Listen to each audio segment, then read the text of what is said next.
It's the Odd Drunk Podcast, a very strange podcast, the drunkest show in the world. It's Jackson and Colton talking out of their ass. We don't care as long as drinks are poured. Sometimes we have our friends here. We will talk about anything. We don't care as long as we have beer. And if you let that whiskey ring. The Odd Drunk Podcast. Anyways, we're recording now. Oh, yes, this meeting is being recorded. Yes. It's recorded. Yes. Anyways, welcome to the Odd Drunk Podcast 2023 Recap New Year's Extravaganza Special Edition Deluxe Yeah. episode. It's like a normal episode, but we talk about stuff that happened this year. And honestly, we're a little burnt out. Yeah. I'm a little burnt out. Time for a short break. Yeah, time for a little break. Anyways, I am excited for this episode. It's actually kind of been a while since me and Colton have actually talked. I think, yeah, since our last episode, which Yeah. isn't that long ago, but that was a commentary. We did a Santa Claus Part 2. That Um, feels like feels like it's been a long like months ago. That Yeah. feels so long. It's been a long holiday season. Not a bad one. Yeah, it sure has. Not a No, bad yeah, season. Just a lot going Um, on between work and family and all that sort of stuff. yeah, it's been busy here. Me and my partner in crime went to visit her grandparents up in northern Arizona. It was really Nice. cold, but we had a good Christmas. Chopped some wood for her grandparents, that kind of thing. Hell yeah. And yeah, just a good little road trip Doing- with a doing lot some of dogs. Manly stuff, chopping wood. Yeah, doing some manual labor, Some or but for a good cause because manly stuff, chopping wood, they live up there. going on road trips on with the- dogs. Yeah, Yeah, manly stuff. with dogs and chopping wood. Yeah. Well, yeah, they live up there in the Navajo Reservation in Chinle, Arizona, hmm and It can get really fucking chilly up there. it this gets time of really year. freaking cold. Like you wouldn't It think got so down like in the because- 20s. yeah, you wouldn't think so. Well, there's a misconception about the whole state of Arizona, but you can attest to this. The Mhm. coldest night I've ever spent camping was in Arizona, the northern rim of the Grand Canyon. You remember? yeah, Yeah, it gets cold when you Yeah, get that- up in altitude, and it doesn't matter where you are; it gets cold, right? yeah. It's a great diverse state. Yeah, In but the yeah, high- chopping in the wood high- because The high desert too. Those winds will really get oh you. yeah, they go right through you. But yeah, chopping wood because they rely on that. That's their heat for the winter, Yeah, burning wood. So it's important. wood stove. I I love also, a good wood burning stove. Or oh yeah, I love the Yeah. smell. and I just the wouldn't want natural it to be warmth my of only fire. heat source, because I know people Right. who it is their only heat source, and I know it That's can be a tough. pain in the ass sometimes. It is, but it's when it's not a pain in the ass, on the nights where it's, or where you have the time to deal with it and all that sort of stuff, they can be nice. Yeah. that's honest work, and I like chopping some wood, get some energy out, good workout. Feel like Wolverine out there, and then the day after, your hands and arms are sore, but that's fine. Yeah. Also, the night before Christmas Eve, I was making cookies. I was using your little puree thingy. Oh yeah. And yeah. because I didn't have a mixer, and I was like, this is taking way too long to mix all this dough. I was doing it with your puree thingy. It was working good. And then me being stupid and a little drunk, don't tell my mom. Don't listen to this, Mom. Was trying to clean it out quickly, right? Uh-huh. Clean the dough out. And I didn't detach it. And I was trying to be Oh. fast. And I pressed the button for a second. And it shredded my finger for a second. I quickly pulled out. Got good pull-out game on that. Because if I didn't, I would have lost my finger. Ouch. Yeah. But Yeah. luckily, I had to go to the emergency room. The night before Christmas Eve. That was a fun time. But luckily, it didn't cut deep enough. It didn't hit any bone. It Good. didn't hit a nerve. I was extremely lucky. There was a lot of blood, and the reason I went because usually I've been extremely lucky with my previous cuts and injuries in the past where I can take care of it myself. I Mhm. watched it out, watched it with peroxide, bandaged it up, but it just wouldn't stop bleeding Yeah. like at all, and it was just a nasty cut. So I had to get 3 stitches in this finger, and I'm due to pull the stitches out probably New Year's Day. Actually, it's a good way to Nice. start it year. Start the new year um, by pulling some stitches out. yeah, right. I feel like that's got to be But good no, luck, really, right? um, but they did say, hey, it was really good you came here because it could have been infected, Yeah. and you could have lost the tip of your finger. But they said since you came in so fast, you'll be good. It's taken care of. You don't need antibiotics. It's not Good. infected. So that was good. Um, yeah, and that's kind of how I started my holiday season. Nice. Nice. And then Yeah, I no, recorded that commentary with you. Oh no, that was before that. Yeah, so yeah. Yeah. it's good. Nice. Nice. It's just Yeah. yeah, I had parents in town. Uh Yeah, how was your dad? How was your mom? it was good. We went out for some beers, went out for some dinner. It was fun. Nice. They gave me a cast iron skillet. That's really exciting. That's a great gift, Yeah. honestly. Um, we And got a pretty nice chef's knife too. Was nice. their other gift. Both I got things.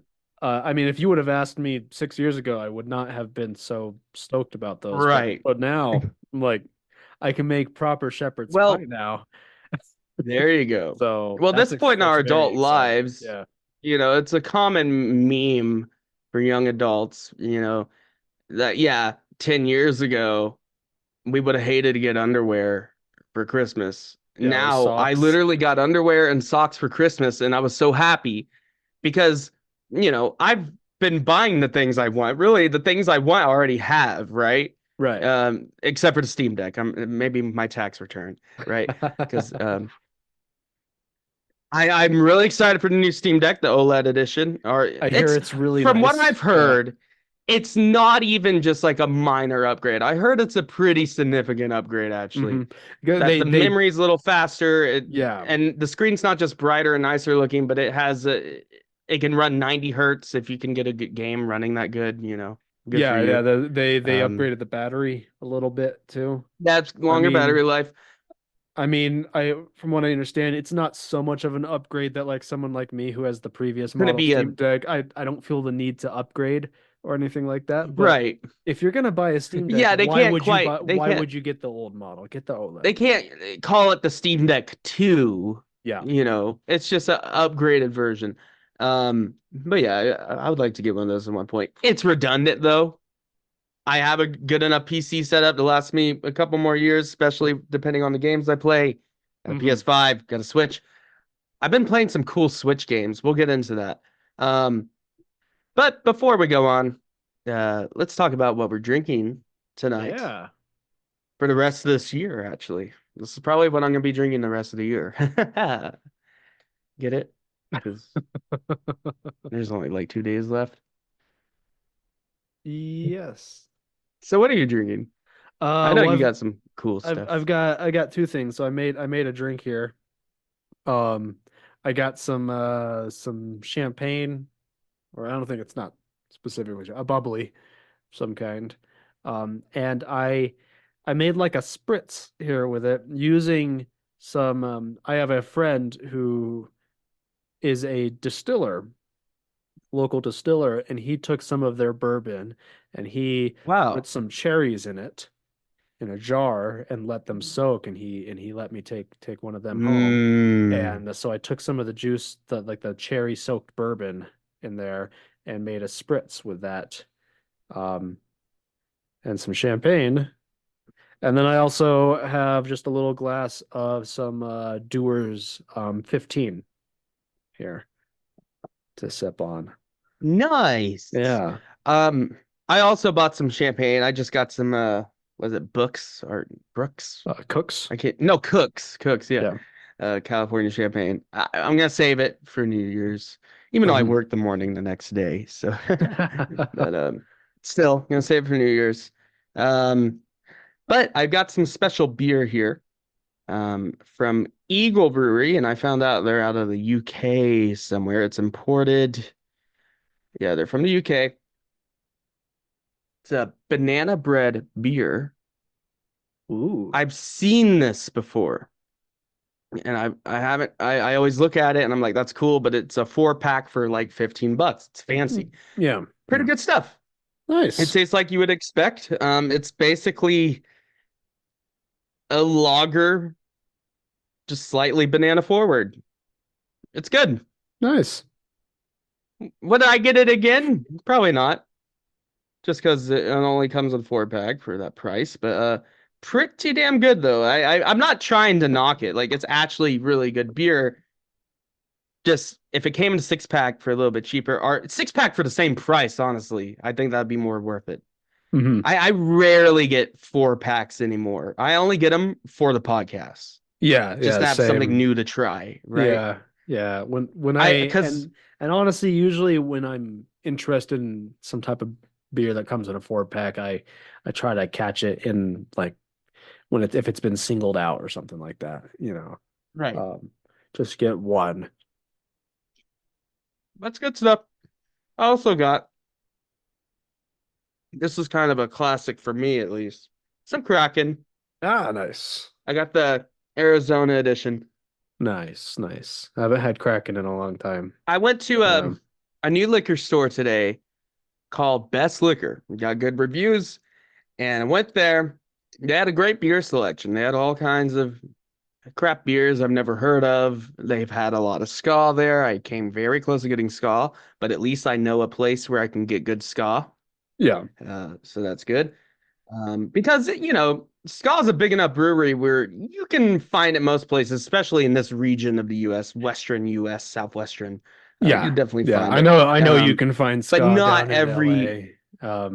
Right. Yeah. But you might not just find it at a Kroger's, your average grocery store or something. Right. Yeah. But you still could. There's a possibility there. They might carry like Mexi Lager at least, during the summer, and Right. maybe I think some of the most common, they had the Ska Lager there. They had Pink Vapor Uh-huh. Stew, which I was very close to getting, but I was like, a good one. sour. Yeah.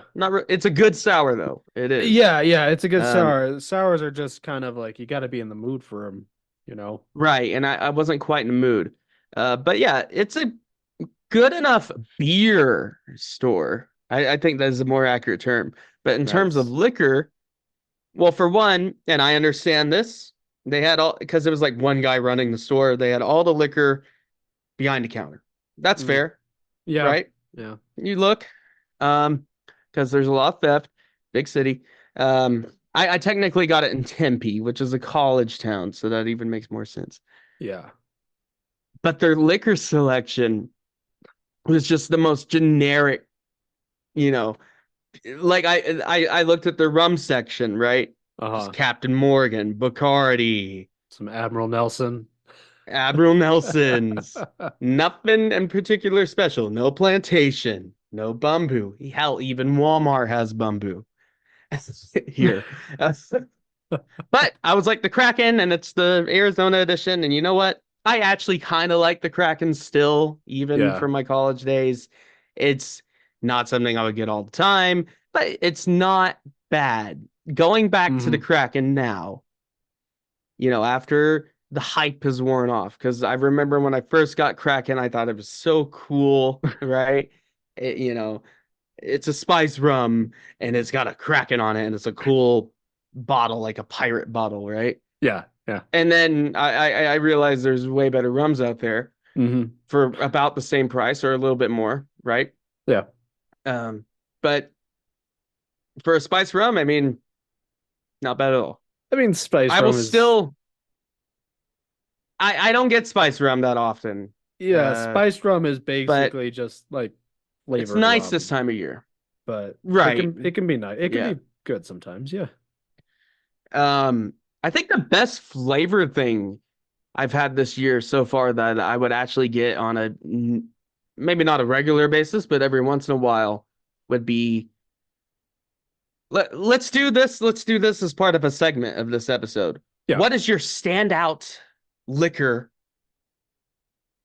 otherwise beer or whatever this year that you've had. The standout. Okay. Something you would recommend to everybody, something that you would get again. That's not just a one-off thing. Um, hmm. There's a that's a tough question. I've tried a lot of. Just the first thing off the top of your head. It doesn't have to be that deep. I was so how about this? What's something new you tried? I'm gonna right? pull up You take notes, so you gotta pull your notes on it. Well, for me, to avoid dead air while Colton's thinking, I think my standout new drink I've tried this year. Now with beers, I would recommend actually, if you're in Arizona or if you're in this region in Southwest where they might have it, I would recommend Santan Brewing's from Chandler, Arizona. Their Super Jack or the Juicy Jack, but especially the Super Jack because it's twice the ABV and it tastes good. It's a good juicy IPA. But as far as liquor is concerned, I would actually recommend Screwball. The peanut butter whiskey. Yeah. It is bar none by far the best flavored liquor I've ever had. Yeah. It still tastes like a whiskey. It's still got bite to it. It's still like over 35% ABV, which is pretty high for like a more liqueur type thing. And peanut butter. And I like peanut butter. Yeah. And it's good. I want to get it all the time. Like, I mean, in terms of whiskey, I'm pretty damn simple when it comes to whiskey. I mean, I'll be happy with Four Roses or Maker's Mark, you know. I'm not fancy in terms of whiskey. So maybe if you don't quite care, I think you'll like Screwball. I don't know if you've had it before. Yeah, I've had Screwball before. What do you think? It's Honest great. opinion. It's great with stuff like hot chocolate. Put it in some hot chocolate. I think it is a seasonal thing. I mean, they sell it year round, but I had it with apple cider. It's pretty good with that. So my yeah, I'd recommend that. I'd say my standout from this year is a relatively new distillery, Bhakta, so BHAKTA, and they make Armagnac, and they have some bourbon and some rye, aged in Armagnac barrels. And now they have I've been lucky enough to be able to try Superman curly, and I'm trying to nice. I've been lucky enough to be able to try some of their like very nice like aged ones. Last week I had a 1979. But they make some more affordable ones in the $100, the 40 years old, $80 to $100 range. That are really nice. I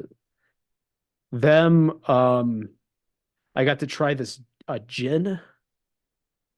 You work at a liquor store, so you get to try a lot of. Yeah, well, this one I was really impressed by. It's called Engine, like engine, and it comes in like a motor oil, tin, I guess.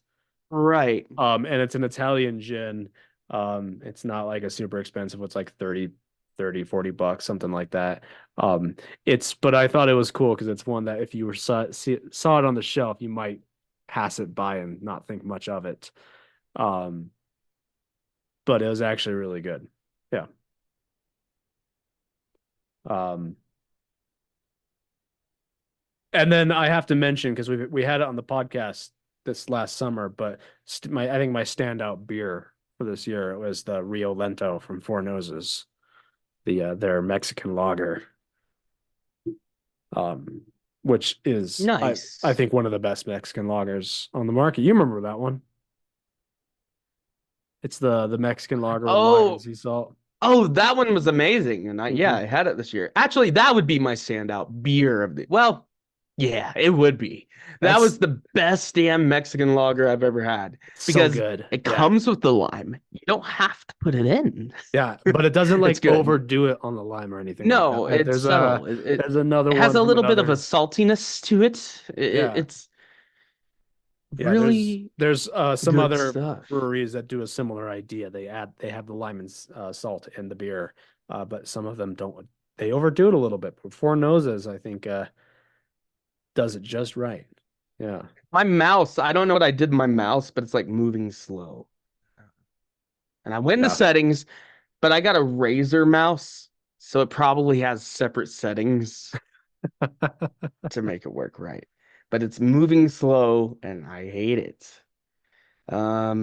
Anyways, let's get into some of the big stuff, the discussions for this year. We're mostly gonna be talking about movie shows and games, nothing Mhm. serious. If you want to watch news or listen to the news, you go find your platform of choice or whatever. Try not to get political here. We try not to get depressing here. Sometimes it happens. There's Yeah. only one thing I want to talk about because it is directly related to culture. But Jonathan Majors, we've talked about it a Mm, while, and I think I yeah. might as well Yeah. mention it because we have talked about it. Whether or not he was going to be his verdict would be guilty or innocent on the assault charges, and he was convicted guilty Yeah. of assault and emotional abuse. Well, not emotional abuse, but what was his actual verdict? I don't Um, know. I Assaulting and recall. harassing his ex-girlfriend.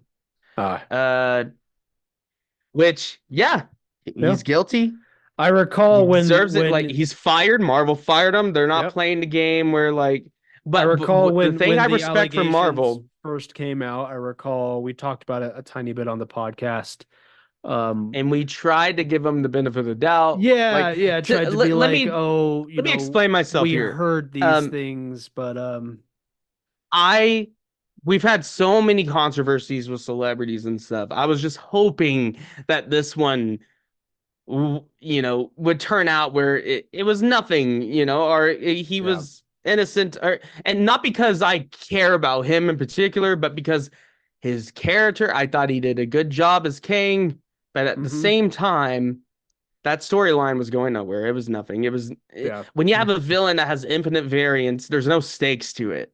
Yeah, Like, right. uh, but he did so well, and he did good with the character. He was good in Loki, and he was a great actor in a lot of other things. I love Cap Crunchy was probably the first thing I saw him in, and he's in the new Creed. Hmm. However, I also said, you know, if he's found guilty, then I'm not gonna come to his like Yeah. he's guilty, Um, and I'm not gonna come to his defense. the justice And system. Marvel, I think they were smart, like they didn't fire him or announce anything until his verdict. Mhm. I think a lot of studios jumped the gun, like with Johnny Depp. Disney jumped the gun. Then we had the Amber Heard Well, Johnny yeah, Depp trial. he That was was this year, right? he was yeah, You know, well, the justice system did its job. yeah. He was given a trial and found guilty. And I'm not saying the justice And system then is Marvel always fired him. perfect, but I'm inclined to believe that I would like to believe that it Well, got it I know right. him and his lawyers presented evidence that irrevocably proved that he was innocent, and the judge was like, "Nah, we're having a real trial." Yeah. Good on that judge. Yeah. No, Um, and you know what? I'm not but saying the I'm justice glad system never gets stuff wrong, but I would rather defend our justice system than defend some actor. So, for a studio, but yeah. I'm glad Marvel, waited until the verdict instead of just Hmm. firing the guy and then, oh shit, he's proven innocent now. Oh, well, now we got to go back on it. Just Yeah. wait, right? Yeah. And yeah, he's fired. I've heard rumors that in his contract that only he can play Kang, but if he was found guilty in such a severe charge, maybe that revokes that. You're right. Yeah. Honestly, I think Marvel needs to switch gears and focus on creating just good content, right? Just make a movie to be good You don't worry too much about how it connects to the rest of the universe.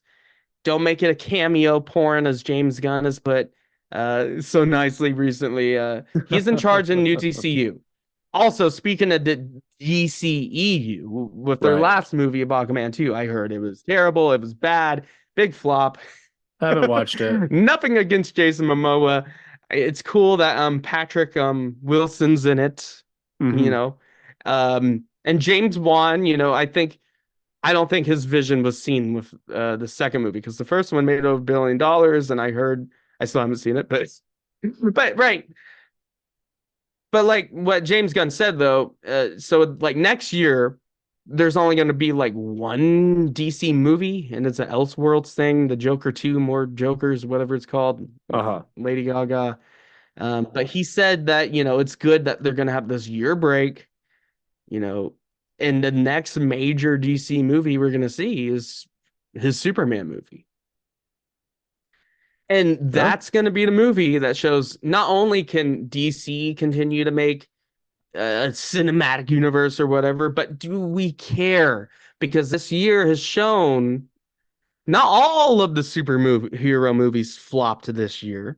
Yeah, there's Like been Guardians of Galaxy 3, that there were some good it made ones. back on its budget. It was a good one. It was a legitimately good movie with James Gunn's direction. Cross the Spider-Verse was fucking amazing and made more than its money back. I don't have the numbers, but it was an amazing movie because it had a vision, right? Right.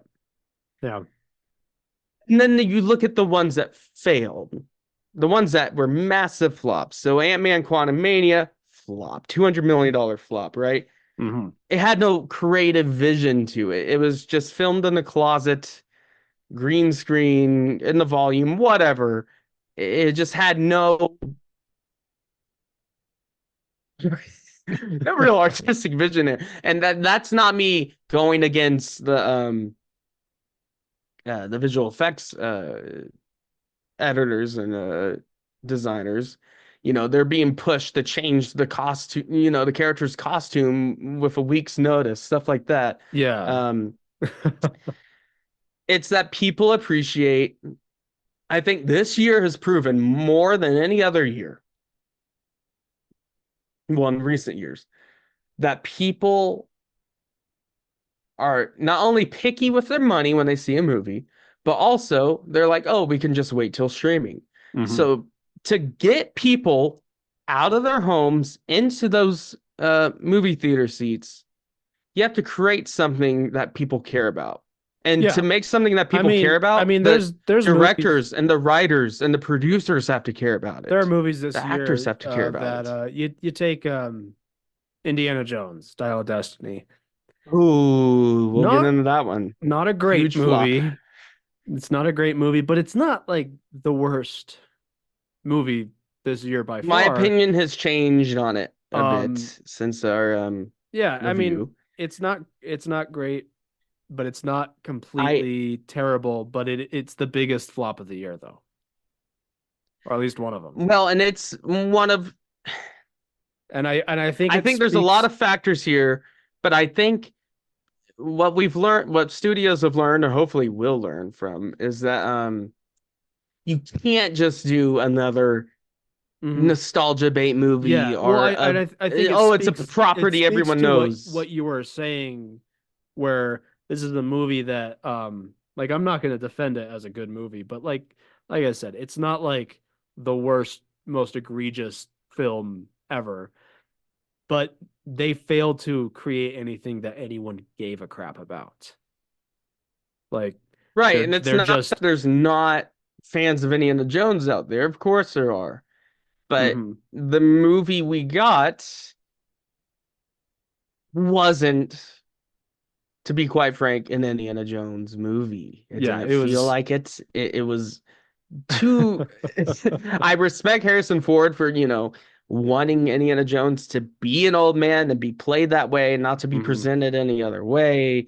But it just it lacked the gravitas of the other ones. In hindsight, thinking honestly, about it, I like Crystal Skull more. Yeah, in hindsight, thinking about that movie, I would say, and I don't think I would have said this 6 months ago. We saw that together. That was fun. Yeah.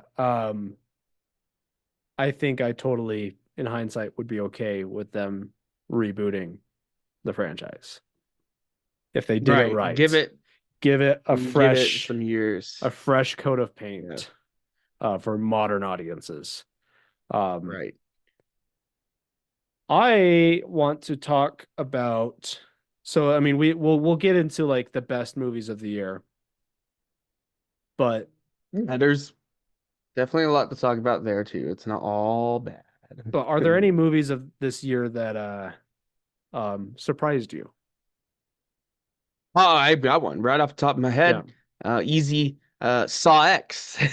I've Right. talked about it before on Morning Oddities or other podcasts, our morning show. That's definitely one that surprised me because I had no intention of seeing it. I didn't even know it existed. And then my girlfriend was like, "Hey, you want to go see Saw X?" And I'm like, "Sure."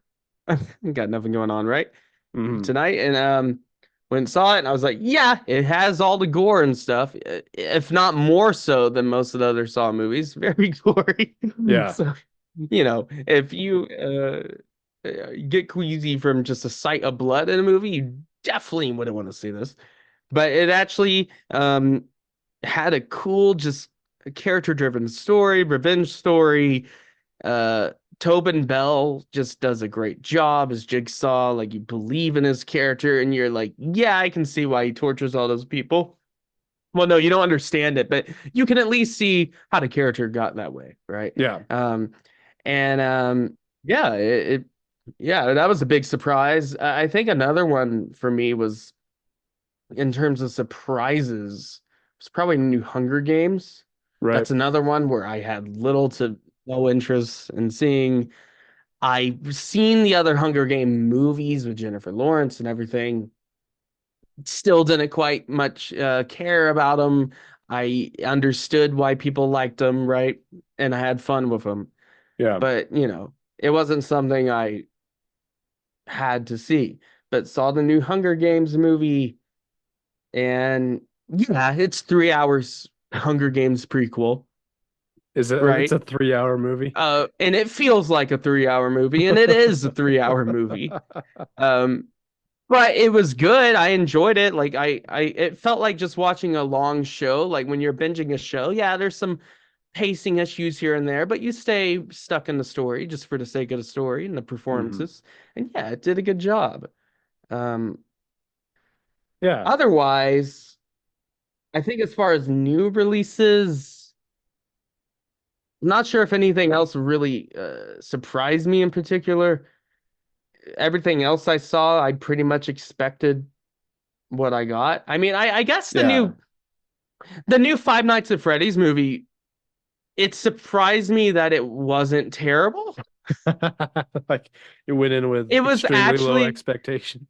right. It was actually it was well received by the fans, which is the most important thing for that kind of movie, right? That's a fandom movie. Yeah. And I think it made more than its budget back because it was extremely low budget, like $20 million movie.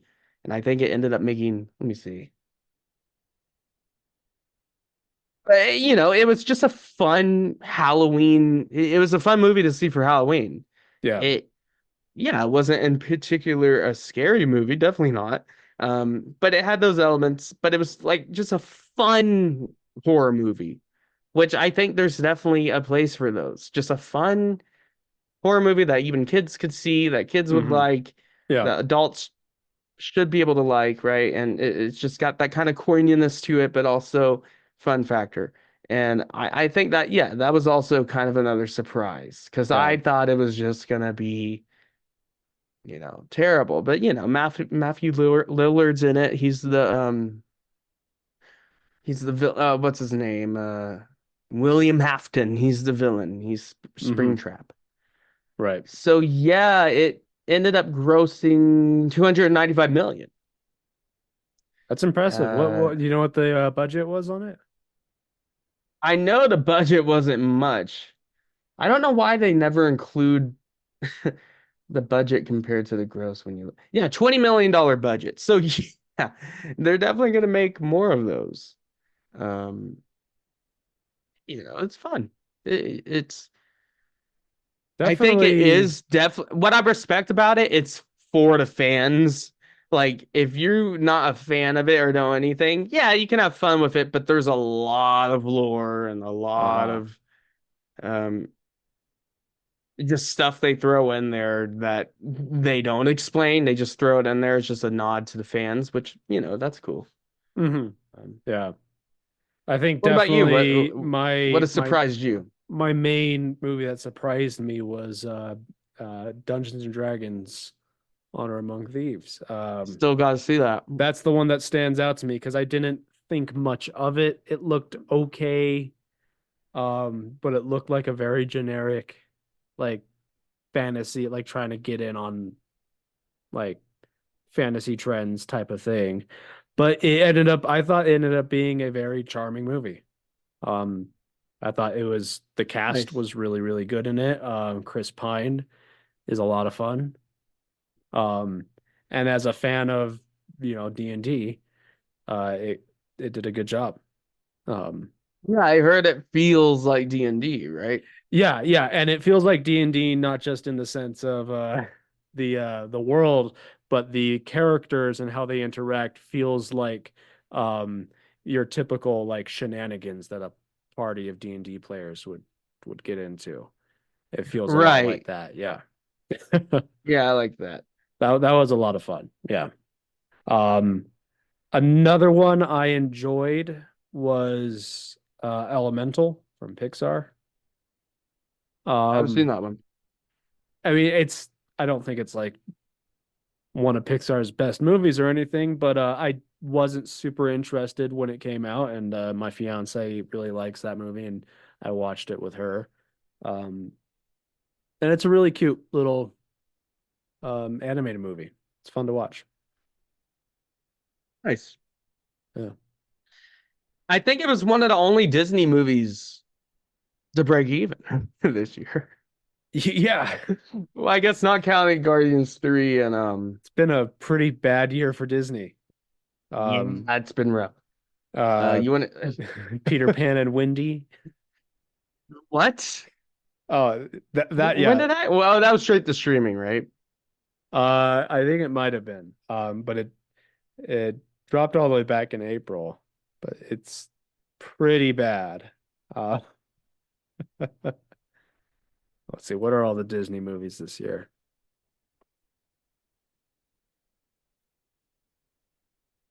Wish is another one that I know that flopped and no one Oh, really knew about. yeah, I didn't watch that. Haunted Mansion. Uh, The Shepherd. I thought Haunted Mansion was just a straight to streaming movie, but then I looked into it and it released sometime in the summer. It's like, why wouldn't they release that closer to Halloween, you know? Yeah, right. Yeah, It went to streaming at that time, which was good timing, I guess. I don't know. It's like Yeah. it should have been straight to streaming anyways. Little Mermaid. Um, that was okay. Oh, you saw that one? Yeah, it was okay. It's I think some of the CGI and the acting and like the underwater scenes because it's all CGI, so it's just like floating heads on top of CGI bodies, and All right, I found us a good it's a list little stiff looking. from CBR.com. The biggest now this is a little outdated, but these are most of the real big flops anyways. Biggest flops of the 2023 summer movie season.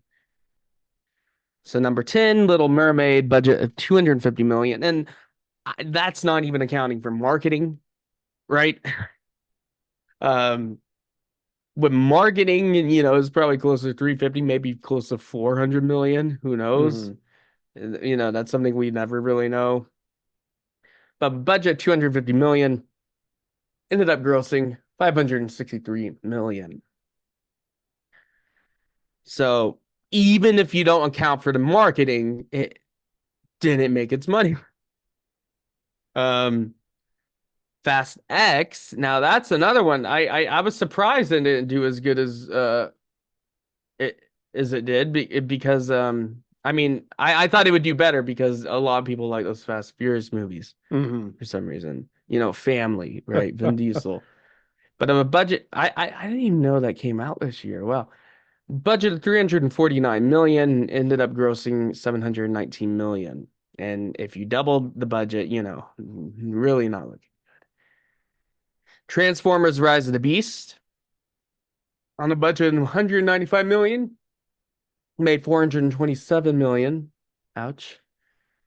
Elemental budget 200 million, gross 423 million. The Mm-hmm. Machine, which is the Burt Kreischer movie. Oh yeah, I yeah. saw it on an airplane ride. Forgot about that. Mark Hamill's his dad. Right. You know, it's a fun, stupid movie. Um, its budget was 20 million. It ended up grossing 10 million, but it went to streaming. So, you know, of course. Yeah. Mission Impossible Dead Reckoning Part 1, which I've heard in the next one they're dropping the Part 2. It's gonna just be another Mission Impossible movie because this one did bad. On a budget of 290 million, it only grossed 491 million. Yeah, you have to be really confident in a movie to call it a part one. Ruby Gillman, Teenage Kraken. Have you heard of this? I have heard of it. Mm-hmm. It didn't DreamWorks movie. It didn't look good.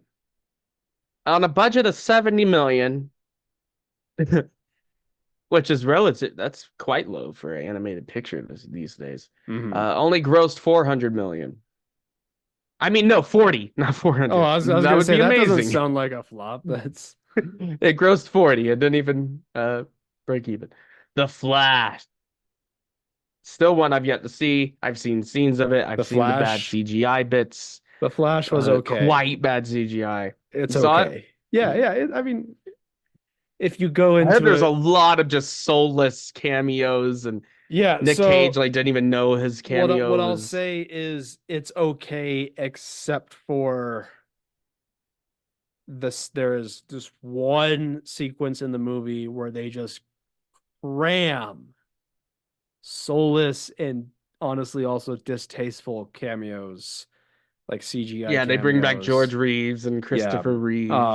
It's and the thing about that whole sequence in the movie is it does not need to be there. Doesn't add anything to the movie. Right. Doesn't do. It's cameo porn. Yeah, it doesn't do anything. It's just there. It's like, oh, look, you recognize these beloved versions of the characters. There's only one cameo in the movie that, I mean, I guess unless you include Ben Affleck and Gal Gadot, which I don't know if they count as cameos. But there's only one cameo in the movie that I think is earned, and then is at the very, very end of the movie in the last scene.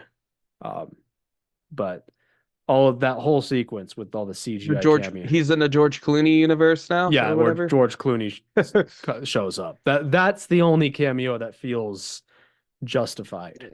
So I still haven't seen it. I know it's on Max, but other than that one sequence, it's a perfectly... I canceled my subscription to Max. Yeah. And you know why? Because Warner Brothers just dropped like most of their DC movies on the Netflix anyways. Mm-hmm. And a bunch of their previously like Max exclusive content. Mm-hmm. Yeah. So no, it's a perfectly the Flash of a okay budget 200 million. Flick, yeah. It grossed 260 million. Ouch. Oof. Next though, even worse. And at the time, I thought the budget was like 250 to 300, but they're saying 300 here. It's probably even more when you count for marketing. Mm-hmm. Indiana Jones and Dial of Destiny, budget 300 million, gross 368 million. And then number one... That is an insane budget for that movie. Oh, yeah. But where did that money go? I do not understand that budget there, but... I don't know. I can't remember an amazing action sequence from that movie. Not a standout one. Maybe just the beginning scene. Yeah. I mean, And that was still weird. like I still think I think the movie has some okay parts in it, but I mean, honestly, I think you could for half that budget, a better team of writers and a better director could make a twice as better movie. That's the weird thing. Like, James Mangold is a good director. yeah. It's I just 300 million. I don't get it. Did And they it have to pay Harrison Ford 100 million? Is that where that went? right. So it actually only had a budget of 200 million. They just had to pay And Harrison Ford a shit ton. Yeah, right. And yeah, it ended up grossing 368 million. And then the biggest flop that no one really knew or cared was the Haunted Mansion with a budget of 157 million. It only made 59 million. Ooh, But this is the summer. This is outdated, this list, yeah. because there's an even bigger flop, and I've seen it. The Marvels. Mm-hmm. Yeah. Um, Marvels with a budget of over 250 million. Or no, 219 to, yeah, 220, 250. It made about 194 million in theaters. oof. Oof. Didn't even make its money back. Didn't That's even break that's even. really, really bad. And I saw it and it was okay. But Yeah. these movies can't just be okay. And it can't I just be the mean, same stuff. yeah, You and have from what I've heard from everyone about the Marvels, I've not seen it yet. It's not a movie that is like, quite honestly, it felt made for TV. Like it would have been a good special, right? yeah. Well, Put on Disney Plus. I think it again, it comes back to one of the problems with Marvel is it's not that Marvel's not allowed to make some mediocre movies every once in a while. It's that they've created a sort of expectation where a movie Mm-hmm. like this, they really drop a trailer for a movie like that, and everyone just goes, I'll just wait till it's on Disney Plus. Right, because it will go to Disney Plus because Because that exists. nobody All their really stuff goes there. cares about it. And I found it's a Reddit thread here all that's right. person asking, this is from a month ago, which Disney flop from this year is the worst look for the company. Quantumanium, Little Mermaid, Indiana Jones, Haunted Mansion, The Marvels, or Wish. And people seem pretty torn between The Marvels and Wish on here because Well, the Wish was supposed to be this celebration of Disney as a Mhm. studio. Yeah, 100 yeah. years or Some people are saying whatever. Marvels because of how massive of a flop it is, but Right. a lot of people, I think, and I think that I would agree with this, that Wish is a pretty bad look because like this was supposed to be the next princess movie. Marvel's is Like, embarrassing, cringe, right? Wish is just sad, yeah, like Wish right? is It's just supposed to be sad. like the next big like princess movie. Yeah, and it's Like, supposed to like explain the Wish Upon a Star thing, like the whole yeah. thing. And just be this tribute to Disney as a as just as a whole. I'm excited to go to Disneyland. We're planning on going to Disneyland in a couple months, but Nice. you know, it's supposed to be this big celebration. I haven't seen it, I can't say anything about it personally, but from what I heard, it seemed like it was written by an AI, and that's Mhm. not that's not a good thing to say about a movie. Yeah. I heard it felt just soulless and uh yeah, there was huge flops this year. I ain't seen most of them. I've seen a bad movie this year, though. I have seen a bad movie. I usually try to avoid bad movies.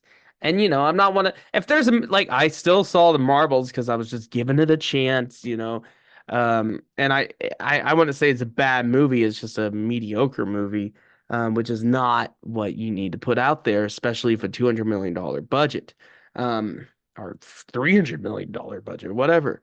Um, the worst movie I've seen this year. Just real I don't know quick, if you have one. Wish with a budget of 200 million so far has Where did that grossed. budget go? Yeah, The so art is uninspired. It's plain. It's it simple. so It's far has nothing. grossed 148.9 million worldwide. Yeah, and you'll just, you know, So it has not, a but month. I think it's I think it's a great thing that we're only getting one big Marvel movie next year with Deadpool 3. And I think, like I've said before, I think it's gonna be a good one. And I think maybe they're gonna learn, hey, let's focus on quality over quantity, but Mhm. we'll see. Maybe they won't learn the lesson. But we'll see. Um, what is the worst movie or thing you've seen this year? I have mine. Mm, I don't know. Um, For me, it was David Gordon Green's The Exorcist Believer. no. Supposed to be this, you know, new generation, this legacy sequel to one of the greatest horror movies of all time, The Exorcist original, the 70, when did it come out? Like 79 or something like that. Hmm. It's not a movie I want to watch all the time or anything. I see it like once every like few years, really. It's not a pleasant movie, but it's a well-made movie. It's a well-directed, great cinematography there, all that. But The Exorcist Believer is supposed to be this legacy sequel to the original Exorcist, and it was worse than most other Exorcist movies. Even it was worse than any other. I mean, I haven't seen a lot of them, but the Pope's Exorcist with Russell Crowe, it's supposedly based on this real life story. This exorcist that works Yeah. directly under the Pope. Russell Crowe's on a Segway in it. It's pretty good, and he just yells at people. It's pretty good. It's actually pretty good. It's a fun kind of action adventure exorcist movie, which is a cool take on it, and it's Russell Crowe yelling at people. You Uh-huh. know, so that was fun, right? But the movie that's supposed to be The Exorcist, right? Hmm. Awful, terrible, nothing. It's just worse than nothing. It was an actively bad movie, an actively bad experience. Like the first 20 minutes or so, me and my girlfriend were watching. We were like, you know what? Maybe this is going to be something. Maybe it's building, it's slowly building.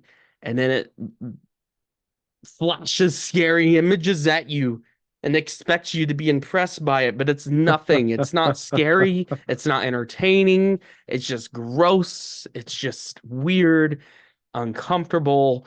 The pacing is bad. The acting is terrible. They bring back legacy characters. The mom from the original Exorcist movie, just to waste the character. They just bring her back for the trailer. You know, they bring back Linda Blair for 2 to 5 seconds of the movie, and it's nothing. It means nothing. The whole movie is just a shameless. It's just terrible. I'm glad I didn't see it in theaters. I saw it for free on Peacock. Well, quote unquote, for free on Peacock. Um, yeah, bad movie, really bad. If we had the choice of seeing that or Saw X, if we would have saw that, I would have been pretty frustrated spending money on something that bad. Yeah, Hmm. but yeah, really bad movie. I don't have any like constructive critique of it other than it's just bad. Like there's a certain point where a movie's so bad I don't even care to like give it that kind of time to really think about it. Right. And it's one of those. Anyways, let's stop talking about bad stuff, flops, Yeah. because there was actually a lot of good, well, not a lot, but there was really good stuff this year. Yeah. Like we said before recording this podcast, this is an incredible year for highs and lows in terms of movies and especially games. We had amazing games this year, but let's get into some Hmm. of the best movies of the year. First, I want to start off with the ones that we've actually seen. I think the first like The first movie I saw this year that I thought was just absolutely amazing, stand out, one of the best of the genre, John Wick Chapter 4. Oh, right. Amazing. Yeah. It's just a beautifully shot action film. It's classy. It's got Keanu Reeves. I mean, what else could you ask for, right? It has the top-down shot that looks like Hotline Miami. It's got amazing just choreography and fight scenes. And the John Wick movies have had this interesting kind of progression where the first one just kind of started out as this cool and like kind of fashionable action movie with Mhm. Keanu Reeves, like his comeback as an Right. action star. And it was like this kind of indie, kind of lower budget thing, but then it blew up, it became huge. And we get the second one, the stakes increased, but it kind of still felt the same, right? Just more of it. Then the third Yeah. one, the stakes increased more. I'm really glad that Keanu hasn't turned into like Jason Statham, where like some of his earlier like kind of small budget action movies like The Transporter were really good, and then now he's doing just Meg 2. the Meg 2. What's this new one that's coming out? The Beekeeper, which just looks There's like 9 or 10 Meg ridiculous. books. Those are books. Really? So that's the implication that they're going to do more, like Jeez. more movies. It's their cinematic universe. Yeah. No, but John Wick Chapter 4 was absolutely baller, just amazing, just well put together. Every shot, every action scene, you never get bored. It's never repetitive, and if it is, it's in like a joke way. It's just a really good movie. One of my favorite action movies of all time. Nice. And Nice. honestly, I was watching. You ever watch Jeremy Johns on YouTube? Maybe. He does his ranking. He's like, oh, it's good if you're drunk or whatever, or oh, Yeah, this movie's awesome, tacular. Good movie reviewer. I don't agree with everything he has to say, but in his top 10 movies of 2023, he put John Wick Chapter 4 at number 1, Nice. simply because he was like, technically, I think maybe like Oppenheimer is better as just a love letter to film, just a great Mhm. film, right? But John Yeah. Wick is just the perfectly distilled action movie with a little bit of humor. You got Keanu Reeves swagger. He has like maybe 10 lines in the whole movie, and it's great. He shoots a Nice. man in the desert. He drives a car while shooting. It's just right. It's just insane, but John Wick has become, it's in this like kind of comic book like crazy universe. Like it doesn't take itself too seriously. Yeah. You stop questioning it. Like there's a part in a movie where a whole ass building in New York gets blown up and no one acknowledges it except for like their inner assassin group, right? Yeah, it's That's what just the universe it's of one of it. those like fictional universes where when you think about it too hard, uh it starts to not make a lot of sense, but the movies like almost directly tell you don't think about it too hard. Right, and Just not saying that it's don't a worry about stupid it. movie though. It's an incredibly well done movie, and yeah, some of the best action scenes I've ever seen in movies. Seriously, like Mhm. it's I would have to look back and look deep at all my favorite action movies, but John Wick Chapter 4 I can easily say would be in my top 5 of Nice. all time. Hell And yeah. that's a Hell yeah. lot to say. And I've had enough time to think about that movie. I've seen it multiple times now where I'm like, it still holds true. I saw it on an airplane ride. Still was held true. Hell yeah. So yeah, John Wick Chapter 4, I would say that was the first one where I was like, that's a good movie, right? Then the I next totally one for forgot until me. just now that I had a glass of scotch here. Have you even seen it yet? I've not seen it yet. No. You need to see it. You need to sit down with a glass of scotch and watch John Wick Chapter 4. No, But no, yeah, no, no. amazing stuff. Glass of bourbon. That's what John Wick Oh, drinks, true. right? He drinks True, Blanton's, yeah. specifically Blanton's, Yeah. Yep. which is impossible to get a get glass of in Blanton's. Colorado, apparently. But I think the next one that I was like, yeah, this is a really good movie, was Guardians of the Galaxy 3. yeah, I didn't watch The that best in Marvel movie of the year. theater. That's not saying much though. But I Right. think it's one of the best No, but Marvel it's movies not since even like, Endgame though, which is no, saying seriously, like more. it's Yeah. actually a really good movie because Hmm. it has James Gunn's style, his vision to it. It feels like its own movie. It's not just Yeah. a cookie cutter movie. It doesn't have any crazy cameos or multiverse stuff. And yeah, movies like Across the Spider-Verse have proven that yes, the multiverse is Honestly, still viable. It can still be between interesting. Guardians 3 and a couple years ago, the Suicide Squad, between those two movies, it makes me, even though I'm trying to hold a healthy level of skepticism, makes me very excited for what James Gunn could do with DC. Well, and James Gunn has Um, shown James Gunn can do gross, weird stuff very well. He yeah, loves that kind of thing. and But he can and also do incredibly earnest and yeah, emotional stories. I don't know And I hope he leans that way with Superman, DC and right? Marvel seem to I be, hope the new Superman movie doesn't end up being gross and weird. I hope it's earnest and yeah. emotional and, has a good story. DC and Marvel seem But to have almost for me swapped places in the sense of Marvel, I used to have high expectations for and really care about what's coming next, and I just don't give a crap anymore, and I have pretty low expectations. me, it's And Deadpool 3. I mean, that's the one I'm. DC, I don't have high expectations, but I actually am excited to see what they do next. Like when they Well, announce a with it, DC in movie, terms of the I'm actually DCEU, interested. they're with DC trying to be like the MCU, they failed. Yeah, I mean, their yeah. last movie was a flop. It was just a horrible end to the And they're what? still, with movies like Aquaman, they're Oh, for your kid? it's like the last remnants of like their contractual obligations of what movies they have to Right. put out and have to finish up. Um and I'm not saying I have like high expectations as in like, we should be prepared for some we don't know if they're going to be good or not, but I'm more invested It's exciting. in what DC might be doing.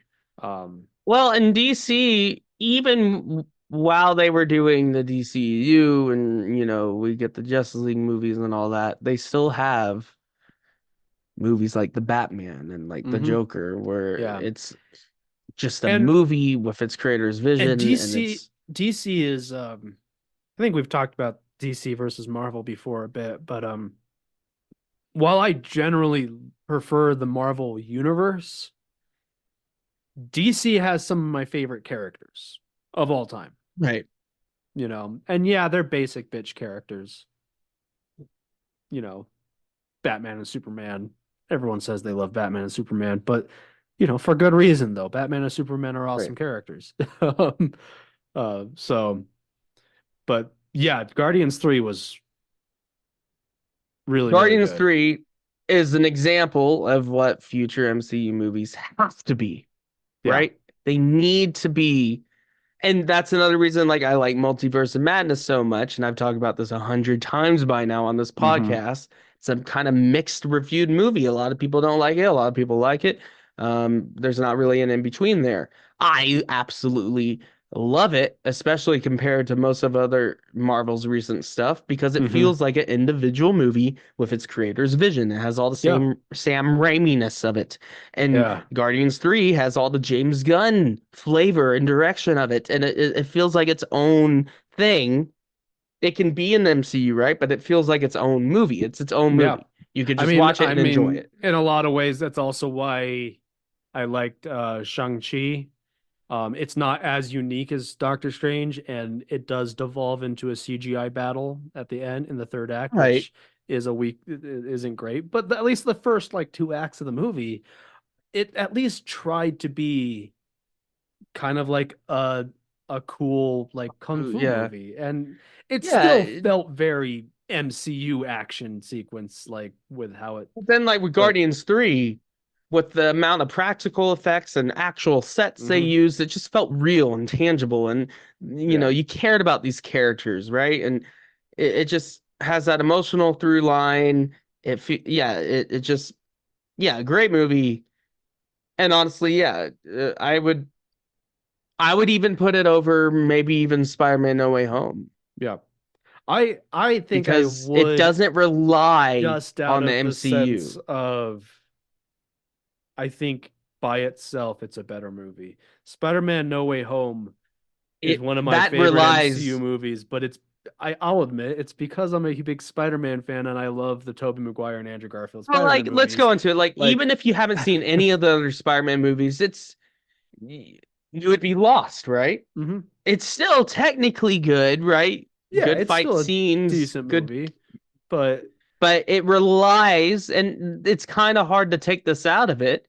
It relies on the MCU. It relies mhm. on all the other Spider-Man movies. You recognize these characters from your past and nostalgia, Yeah. and there's nothing wrong with that.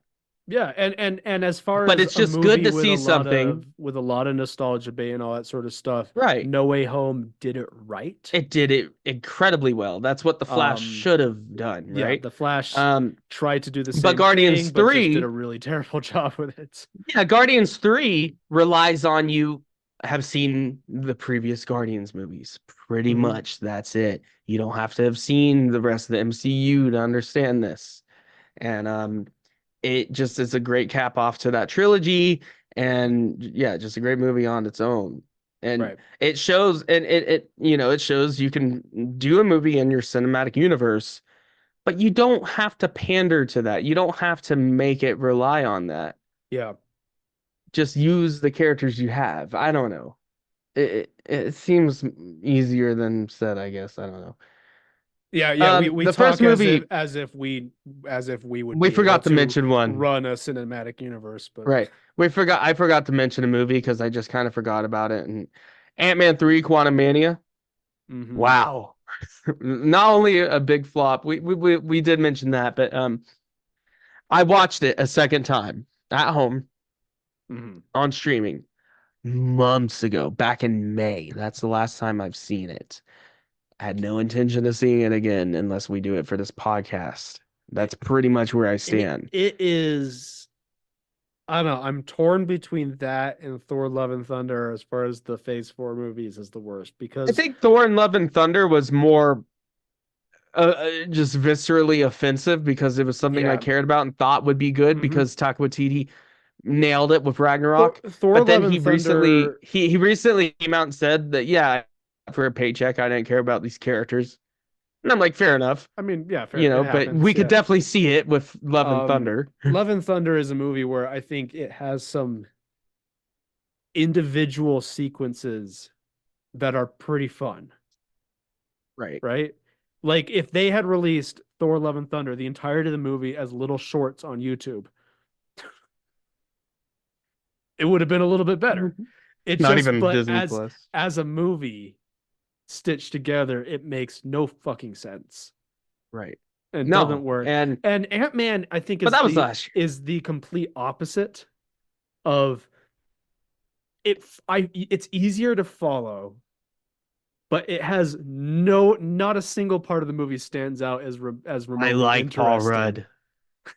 I like the first couple Ant-Man movies. Yeah, I think I like Ant-Man it when 2 he's was in other really movies. good. It's nothing against Paul Rudd. It's nothing against the character. Yeah, It's just I thought the Ant-Man whole and the movie looked like Wasp it was filmed in a was closet. a really fun movie. Like, Michael Douglas didn't care. In fact, it didn't seem like anyone really cared to be there. yeah, I forgot MODOK was a villain, mostly because I tried to wipe that out of my memory because it was done MODOK so was poorly. really weird in that. Yeah, I mean, it just yeah, CGI'd his again, face. that movie was and what stands out to me in that movie is the fact that nothing stands out. It just and is the a only bunch thing that of did stand out bunch of was CGI that Jonathan blends Majors as together. Kang, right? Jonathan Majors as Kang. That He stood was- out. He's he what was held that great. movie. Yeah. And then you have the cameo of the multiple kings talking to each other at Council of Kings, and no one cares. And Mhm. now it's even worse because he's guilty and he's fired, and they're giving up on that story. And like I said before, I think, yeah, you should give up on that story. Yeah. Because Loki season 2 solved it anyways. Mhm. Do Doctor Doom. and Do they- something interesting. Yeah. Right? They I don't know what they. You know I what I think- think they should do? What? Do Deadpool 3. Do Spider-Man 4. just do individual movies. Yeah. You don't have to make it Do the new what like the Infinity Saga, even by the time Avengers came out, right? 10 years ago. It still felt like an event. Its own movie. It didn't feel like, the oh, this is what's leading up to Infinity War, and this is Yeah. what's leading up to Endgame. No, Infinity War and Endgame were deserved. They made sense for the story. It wasn't just the like, Infinity oh yeah. Saga, I think what made Imagine in 2012 if Kevin Feige came out and said, yeah, we're doing Avengers Endgame in 2019. I mean, honest, It's like, okay, what I think, right? I mean, I don't know that this is what happened behind the scenes in the early MCU, but it's what it felt like. Is that it didn't feel like they had planned a big crossover, villain, a big arc from the beginning. It felt like they were just They were throwing planting shit the at, seeds for it. but well, even the It, planting the seeds part felt like at first they were just it felt throwing organic. it felt like they were throwing stuff at the wall, At a just wall. including cameos, including little hints, and And seeing what the then fans latched onto, and and it was a then huge success. and then going Infinity so War like and Endgame came so like out. the It's first success. the first phase and even into the second phase of the MCU, it felt a lot like Oh, even into the third. yeah, it felt a lot like so they were introducing the Infinity Stones and all that sort of stuff, and it felt like still pretty late into the Infinity Saga. If that plot line wasn't working out, they could have switched gears pretty easily. Right. But They then they with after phase Endgame, 4, they went all in on something new, and right now Kang, it seems like the only he option remains. is just to pretend like phase 4 didn't happen almost and just switch gears. Well, Like just be like, oh spoiler well, we alert, tried in Loki something. season 2, the TVA becomes converted where they track down Kang variants instead of variant timelines or whatever. They just track down bad Kang variants. And Mobius, Owen Wilson's pretty much, yeah, they took care of the one in 616 pretty easily. We Right. got him on lockdown pretty much. Like, I don't want to spoil any more than Yeah, that, but like yeah. Loki season 2, I feel like they wrote it this way where like, hey, if Jonathan Majors doesn't work out, if he's found guilty, we can easily pivot to another thing. Mm-hmm. And they were smart writing it that way. Yeah, But yeah, that movie's aged even worse now with the Council of Kang scenes, all Jonathan Majors, and now he's fired from the company, and found guilty of assault.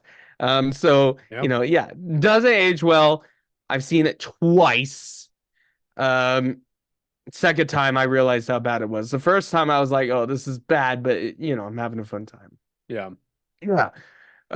We saw this one together. We keep talking about bad things. Let's get on to more Let's good get some things. good stuff. Super Super Mario. Mario Brothers, Yeah, we're on the same page highest grossing here. movie of 2023, just above Barbie, right? Yeah, it's a good movie.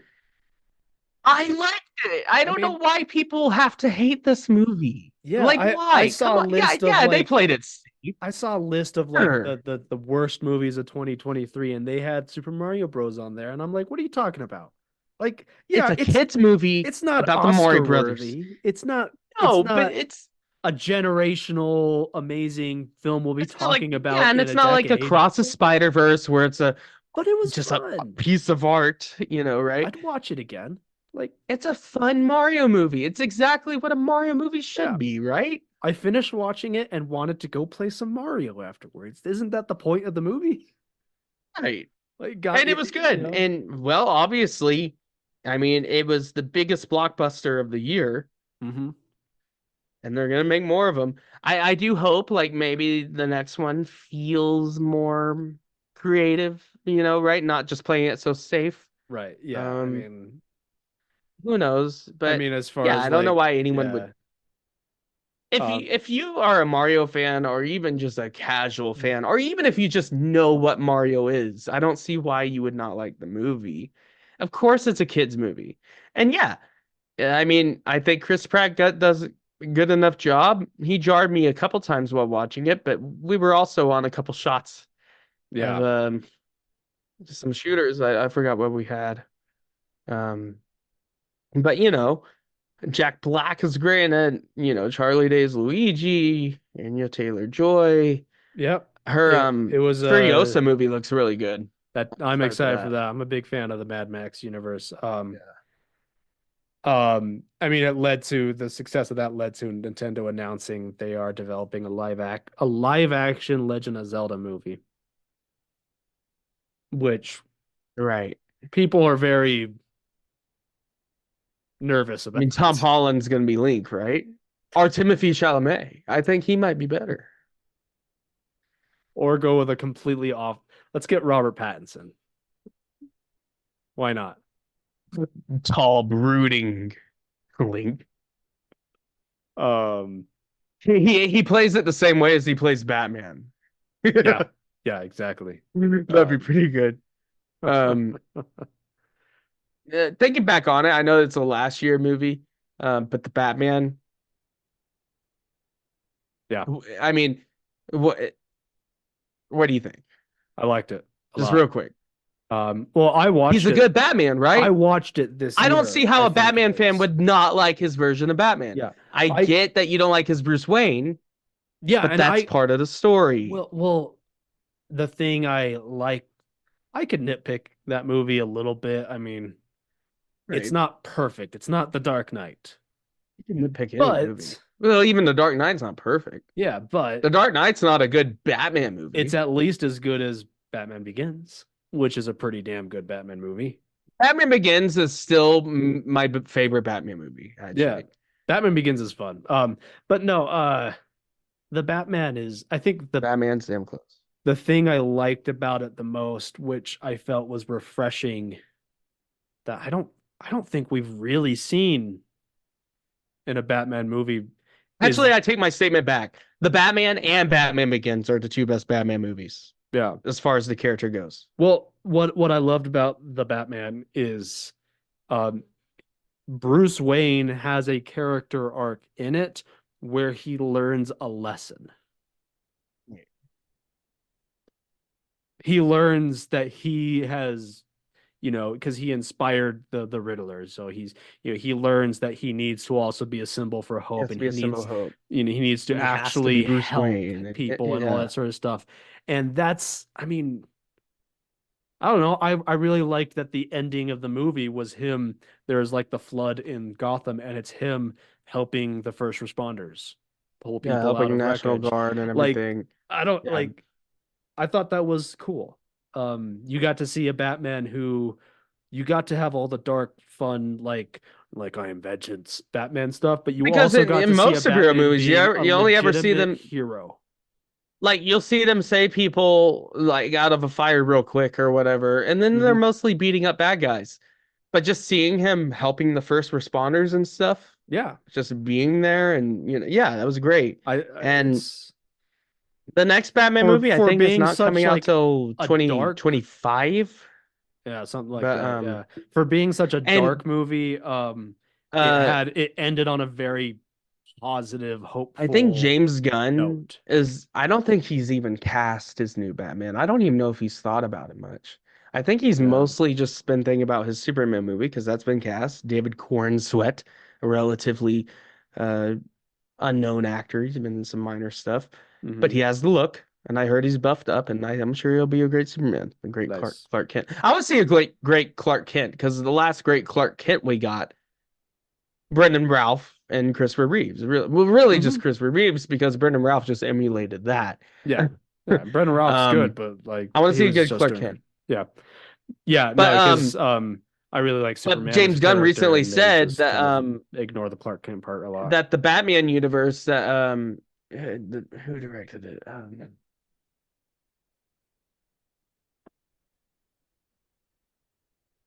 I was just talking about this guy and now I forget his name.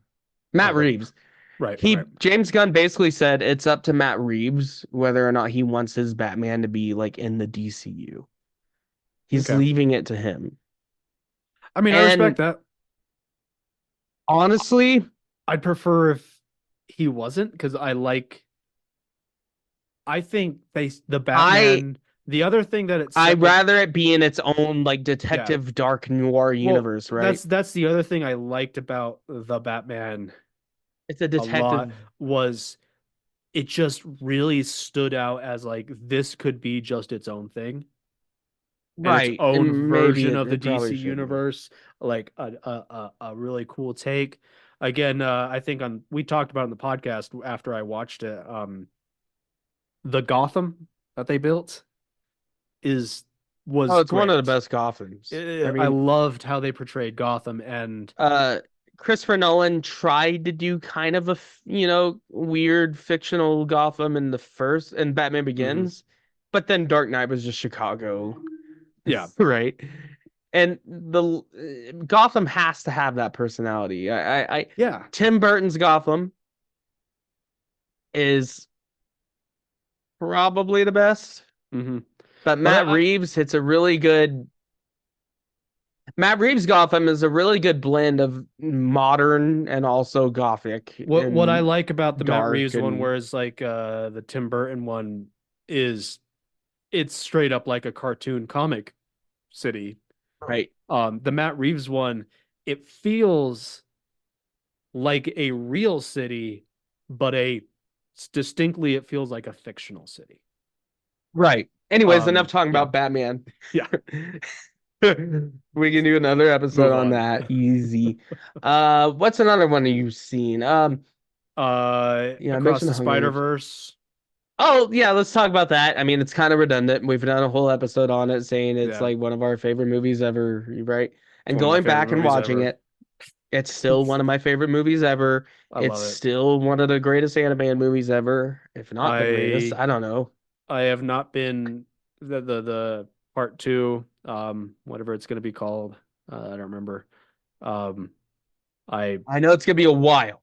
yeah, I know it's gonna be a It's while. I don't think that's coming out till 2025 at least. Yeah, So, but I have not been this hyped for a movie in a long time. well, and that Like, movie proved so everybody's saying that superhero fatigue is ruined, everybody's tired of superhero movies. That's not true. Guardians 3 was good, but like Spider-Man Across the Spider-Verse not only proves that superhero fatigue is just a lazy excuse for bad writing, right? mhm. But it also shows that the multiverse stuff can work if it's done well, Yeah, and that you have to be artistic and original with your movies, right? yeah, So yeah. superheroes movies can still work, but there I don't even know if there's such a high standard now. I mean, there is that standard, but they have to stand out. It has to stand out. It can't just be cookie cutter. It can't just be filmed in the closet in the volume. There has to be a reason to see it other than waiting until it goes on streaming. Hmm. There has to be. It has to Yeah. be an event. Um, and here's another couple movies. I know you've seen at least one of them.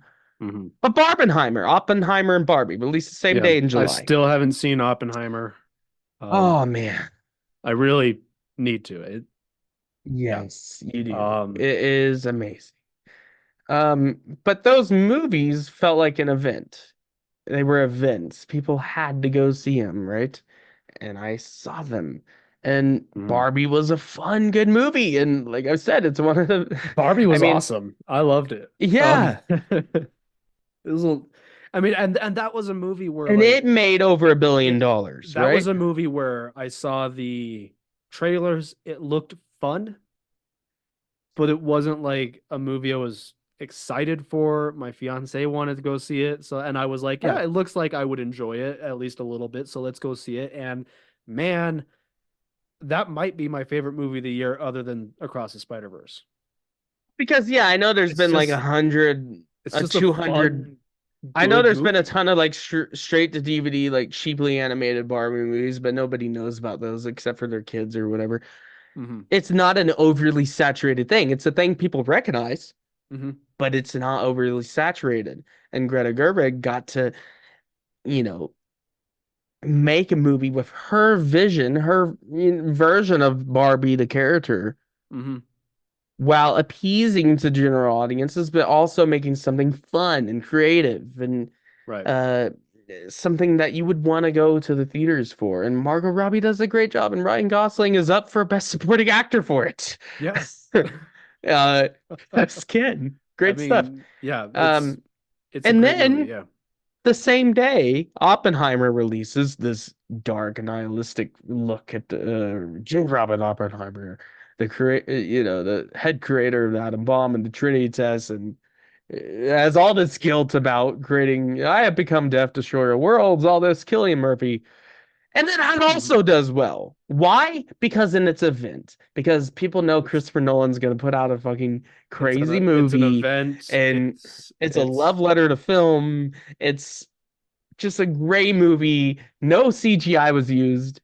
I still kind of think that's a little bit of bullshit. I'm sure they used some CGI to accent some things. But as far as what's actually shown on screen, it's practical, right? And don't get me wrong, there's a lot of directors out there that people get hyped just because they have their name on it. One movie I haven't Snyder. Zack Snyder. Yeah. Well, one movie I Rebel haven't Moon. seen, Have you heard of that one? I heard it's really bad. Yeah, Which is a it's shame Zack Snyder's because it looked hardcore Star awesome. Wars. It looked really awesome, but I've heard it's bad. But I heard it just takes everything from Star Wars and Warhammer and Dune, doesn't do anything original. And Zack Snyder's even said, "Oh, but the extended edition, the extended cut's gonna come out later." Oh, shut up, Zack Snyder. He made an R-rated movie that he knew Netflix wanted to be PG-13, so they had to edit it down and cut out and make it PG-13. It's like, how about you just make a good, because you knew they were going to do that. Yeah. Why not just make a good movie the first time? Stop it, Zack Snyder.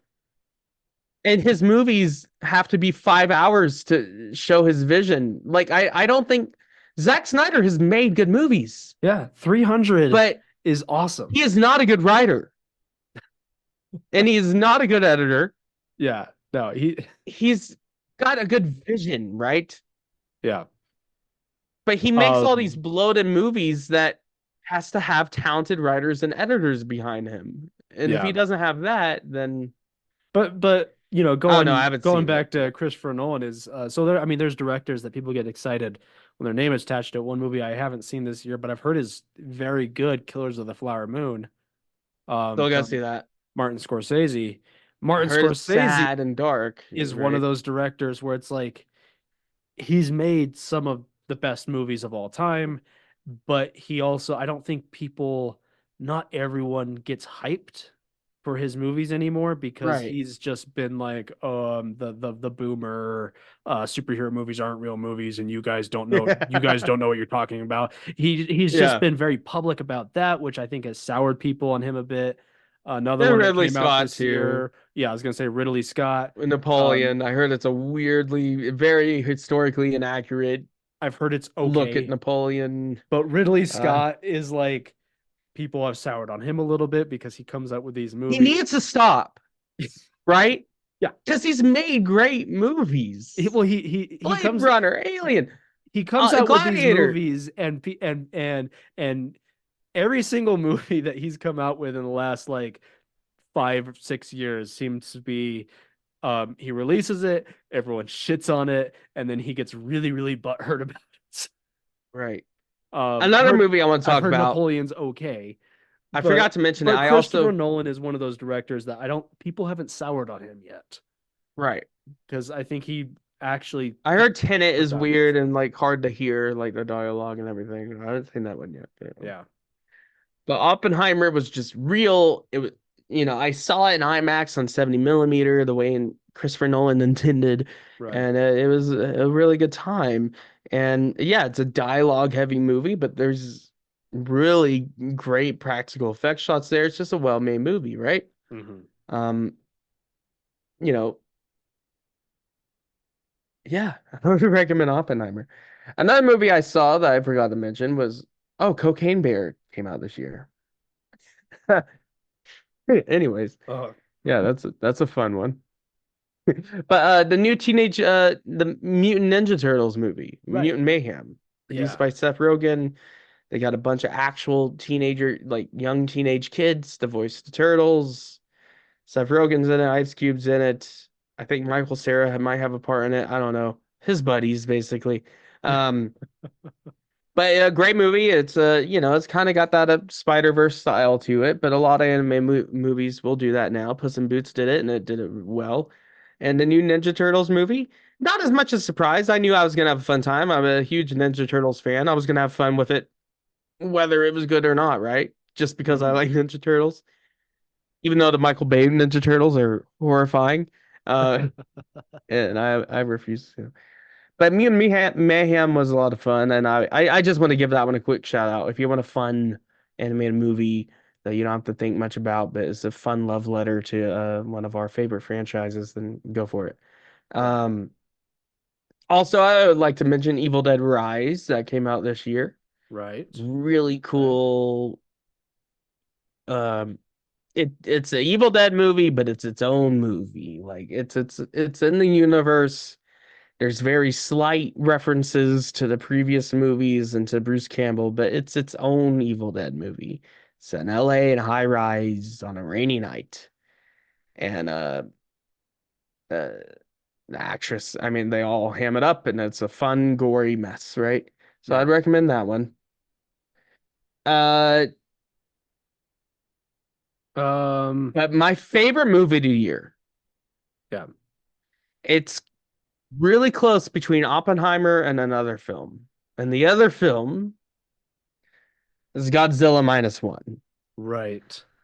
That's I You know what? When you asked me about surprises, I could have included this one because the main thing that surprised me was just how goddamn good this movie was. Yeah. I knew I didn't think it was gonna be bad, right? I thought it was gonna be a cool Godzilla movie. Um, but the more press I saw from and trailers I saw, it's like yeah, Toho making a Godzilla movie again, Japanese Godzilla movie, and damn, if not, it's a good movie. It's just a good movie. Um, you could go and yeah, directed by Takashi Yamazaki. He did an So, amazing job. so I it's mean, currently Godzilla minus one on Rotten Tomatoes is sitting at both the critic and audience score are at 98%. yeah, That's and it insane. deserves it. It Yeah. deserves it. Honestly, you could go in being a die-hard, Versus long-time Rebel Moon Godzilla is fan. sitting at 24% and 62% respectively. Ugh. Well, the Snyder fans help it score, but Yeah. Godzilla minus one. If you go into it as a Godzilla fan, you'll be rewarded, of course.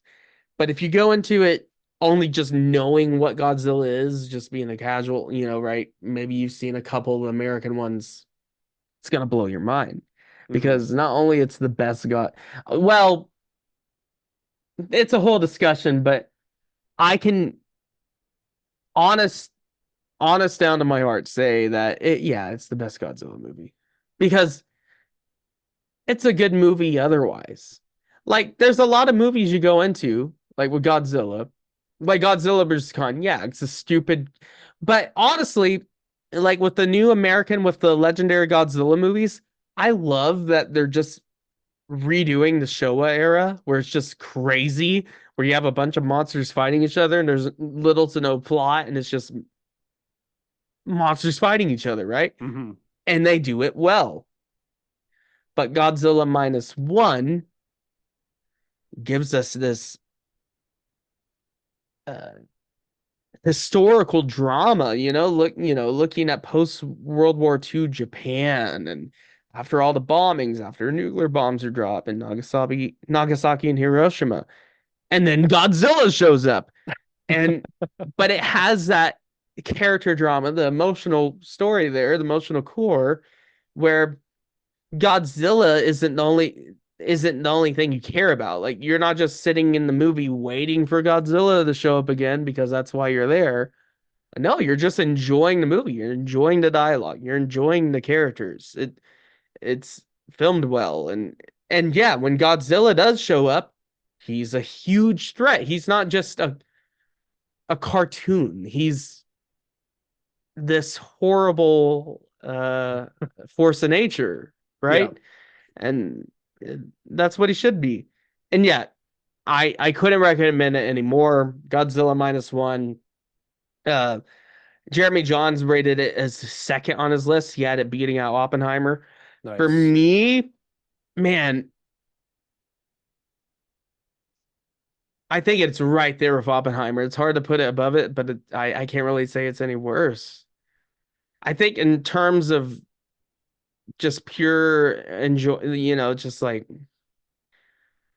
awe and enjoyment, I would probably put Godzilla minus one over it just because I'm a big Godzilla fan. But Yeah.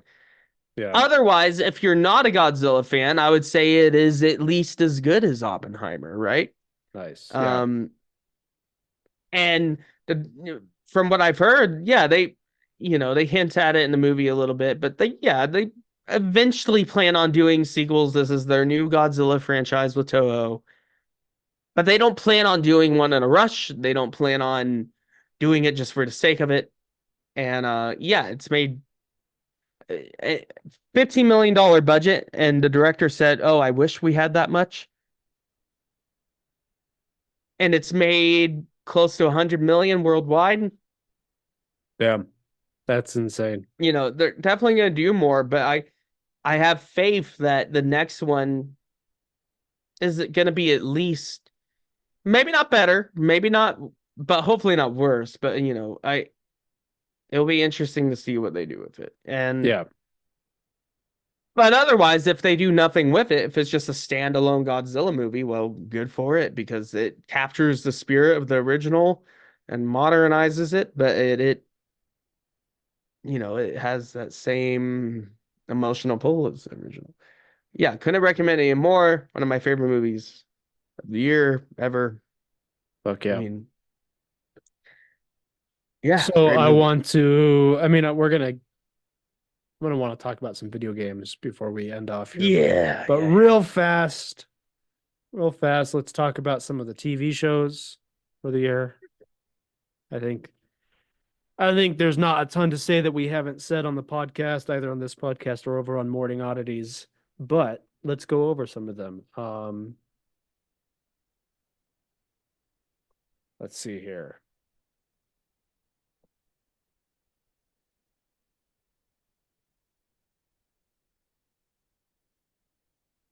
Let's see. So 2023 TV shows. Haven't watched it, but have you watched The Last of Us?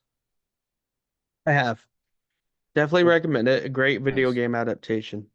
Nice. Pedro Pascal. I mean, what else could you ask for? The Last internet's dad. Yeah, Last of Us,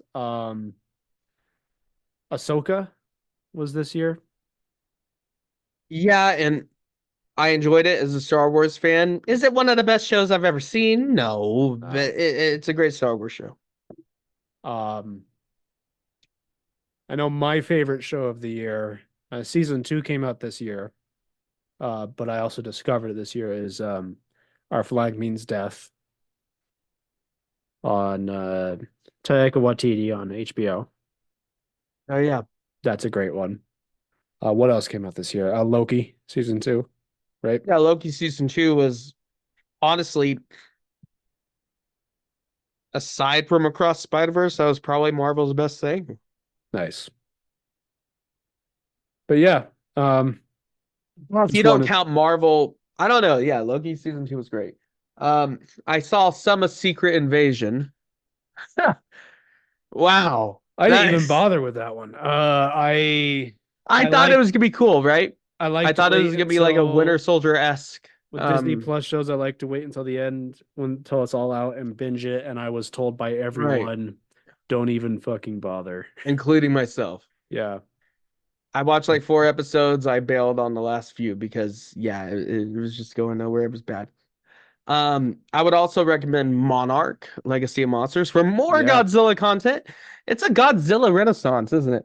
That's with Kurt Russell and his son Wyatt Russell. They play the same character in different time periods. Right. And yeah, Godzilla shows up. It's not necessarily a prequel, it's not necessarily a sequel, it's just a story set within the MonsterVerse, within Legendary MonsterVerse. Yeah, and kind of fills in some blanks. It's just cool. It's just fun. You get more Nice. Godzilla action, you get more monsters. Um, what else could you ask for?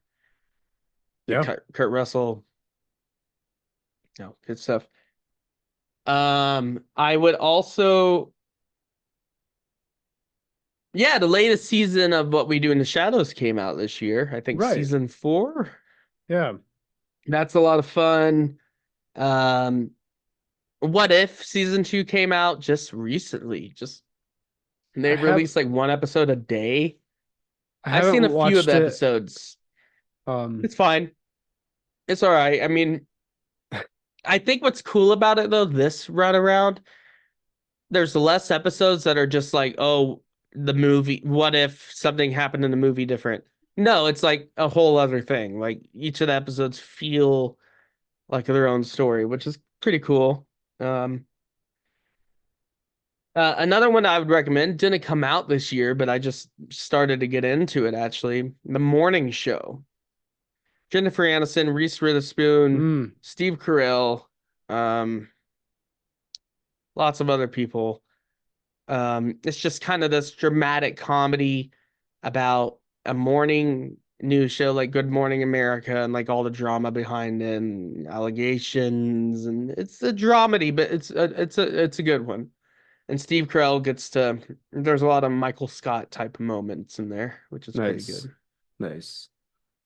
Um, as far as other shows, I'm sure there's plenty of other stuff I've seen that I just don't remember at the Yeah. moment. But if I didn't write it down, it wasn't significant. Right. Um, Anyway, I just thought we should bring that up. Let's move on to the next Getting a thing video game. I actually want to talk about. Video Yeah. games. So it was a huge year. Yeah.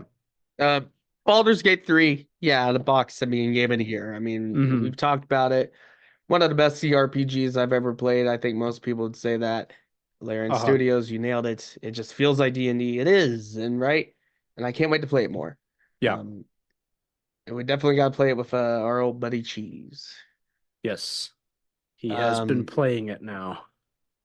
Our Yeah, and we should do our own campaign, a multiplayer campaign. Yeah. Oh yeah. Yeah. We could continue the one we started, or we could start fresh.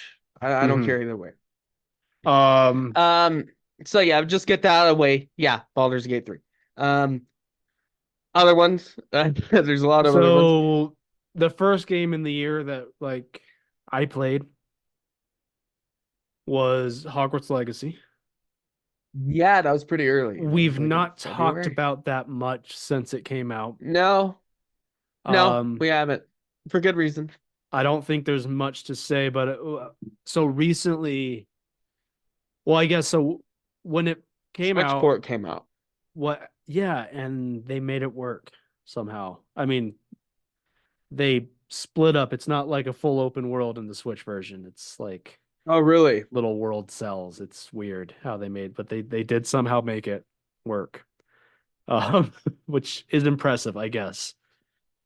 Wouldn't ever want to play that version of the game, but I suppose credit to where credit is due. Well, when it first came out, I enjoyed it and I played it. I played maybe 30 or so, 30, 40 hours of it, something like that. And then I fell off of it for two reasons. One, because Tears of the Kingdom came Repetitive. out. Well, that, yeah. And also it is a game where it's like, I think the biggest draw of the game is the sort of magic of experiencing the Harry Potter world. You have And to really care about it. Once you get bored of that, there's not much the game has It's a very on samey. offer. It's not Yeah. bad, It's fine. I like the combat. It's but the but game design and it feels repetitive. I tried recently to re-download it and play it again and really couldn't get back into it. I think once that sort of magic of the Harry Potter universe wore off, even starting a new save game like file just Like doesn't. you buy into it. Yeah. Let's see. Then Tears of the Kingdom came out. That is Equal to Breath of the Wild. It's more Breath of the Wild, but better. That's an understatement. I go back and forth on whether it's that or Baldur's Gate 3 for my personal game of the year. I agree with the Game of the Year award that Baldur's Gate 3 does deserve it, but for my personal experience and enjoyment of the games, Baldur's Gate 3 is one of the best RPGs ever made, but Tears of the Kingdom I've put over 100 hours into, and I Oh, have not really? and It's I been a while since like getting back and to I Tears of have the not Kingdom. beaten the game yet even. Yeah, yeah, it's a big Um, game. I only realized Um, that recently where I I was looking through my Switch on my Switch through the settings where you can see how many hours you've played on stuff because I was right. re-downloading some stuff and I I was like, wow, that many hours in that. Jeez. Um, Um, and then also Resident Evil 4 remake, love it. mhm. It's just a damn good rendition of that game. Looks great, plays great. Yeah. Can't complain about it. Great remake. Um, Diablo 4 was one of my favorite games of the year. Hmm. Then it quickly got ruined by Blizzard's pay to win platform. Hmm. Essentially, that's what they did. And they completely ruined the meta and like discovering loot and everything. They And did the damn, I really loved it, but my it's been ruined understanding is by greed. they did the opposite of so back I think it was 2018 Shadow of War came out, and I remember that game was just egregiously pay to win microtransactions, and they took all the content out and had to rebalance the Right. entire game to get it to work. And I feel like the opposite happened with Diablo Yeah, 4. Diablo 4 started out as an incredibly well done action RPG, well balanced, good Yeah, loot. they not You only felt like added you a had a bunch of complete pay to win package. shit to I it, was but then extremely satisfied. I was like, oh, the only stuff you pay for is cosmetic. Okay, that's fine. yeah, well they added all And the pay to then, win shit and then rebalanced the game yeah, for the pay to win stuff, yeah, which is pretty yeah. So that got pretty ruined. bad.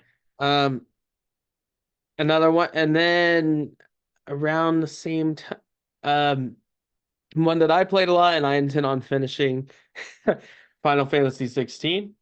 Hmm. Great game. I think it's a great action RPG. I love the score and the epicness and the grand scale of everything. It feels like Games of Thrones, but it's still anime. You know, Nice. that's a lot of fun. Great combat. Some of the best like action RPG combat I've experienced. Yeah, I have a lot of fun with that. Armored Core 6, another Hmm. one I played. Uh, Beat the story once, still gotta do the other endings and whatever, and tinkering mechs. I've spent so many forgotten hours just tinkering mechs in that game. Um, and then when you actually get into it and play it, it's a lot of fun. But then you're like, oh, I could optimize this better. I could use a different shoulder cannon or a different plasma sword, or oh, maybe I'll just drop this weapon. There's a lot of time that you could spend just editing and creating your mech, but Yeah. that's fun. It doesn't feel boring when you're doing that. Yeah, it's a great action, a great mech game, right? From Software, and it's good seeing them do a different game after riding on so many Souls games. Speaking of Souls likes, I intend on getting it fairly soon because I've heard a lot of good things about it. It's on sale. I wish it was on a better sale, but honestly, it seems like it's worth the price in full. Liza P. Hmm. Yeah, I've heard I it's heard that's a really good. damn good Souls like. I heard it's Yeah. the closest you'll get the Bloodborne on PC. And you play as Pinocchio and you fight a bunch of weird Yeah, I've heard it's monstrosities. remarkably Um, good. Yeah. Um, yeah, it looks like a great Souls like. um, Uh, let's see. Starfield came out this year. I played that. yeah, and you've played that. I haven't played it yet. Um, it's okay. Looking on Steam's reviews, it's mixed now. Yeah, I heard there was these modders that were so the same modders that did multiplayer Skyrim were trying to do it with Starfield at first, mhm. but then I heard they got bored of it. There's a lot of problems with the engine, how it was built, Roshi. that's been making modding difficult apparently. Hopefully Bethesda can Right. fix some of those things. I don't know. I guess I've talked about it on the podcast before, I think over on Morning Oddities. So if you want a more on that, go listen to Morning Oddities. But when the game came out, there were a bunch of really positive reviews, and the reviews kind of just got worse and worse. Mhm. And I think the reality is it is somewhere in the middle. I think it is there is a fun game in there, but a lot of the criticisms people have are true. It's And it's uh, it's a you game know, that knowing um that it was in 8 years in development, mhm. and that's their new IP, It's a game and that that it feels so old, and that it's loading screens. the loading You don't get to screens are pretty explore. bad. I mean, if you play it as like an RPG, not as an exploration game, it's a lot of fun. And from playing it, I get the impression that Bethesda intended it for it to be an RPG first and not really an exploration game. And then at some point, very late in development, switched gears, at least in the marketing, to be like, this needs to be a space exploration game.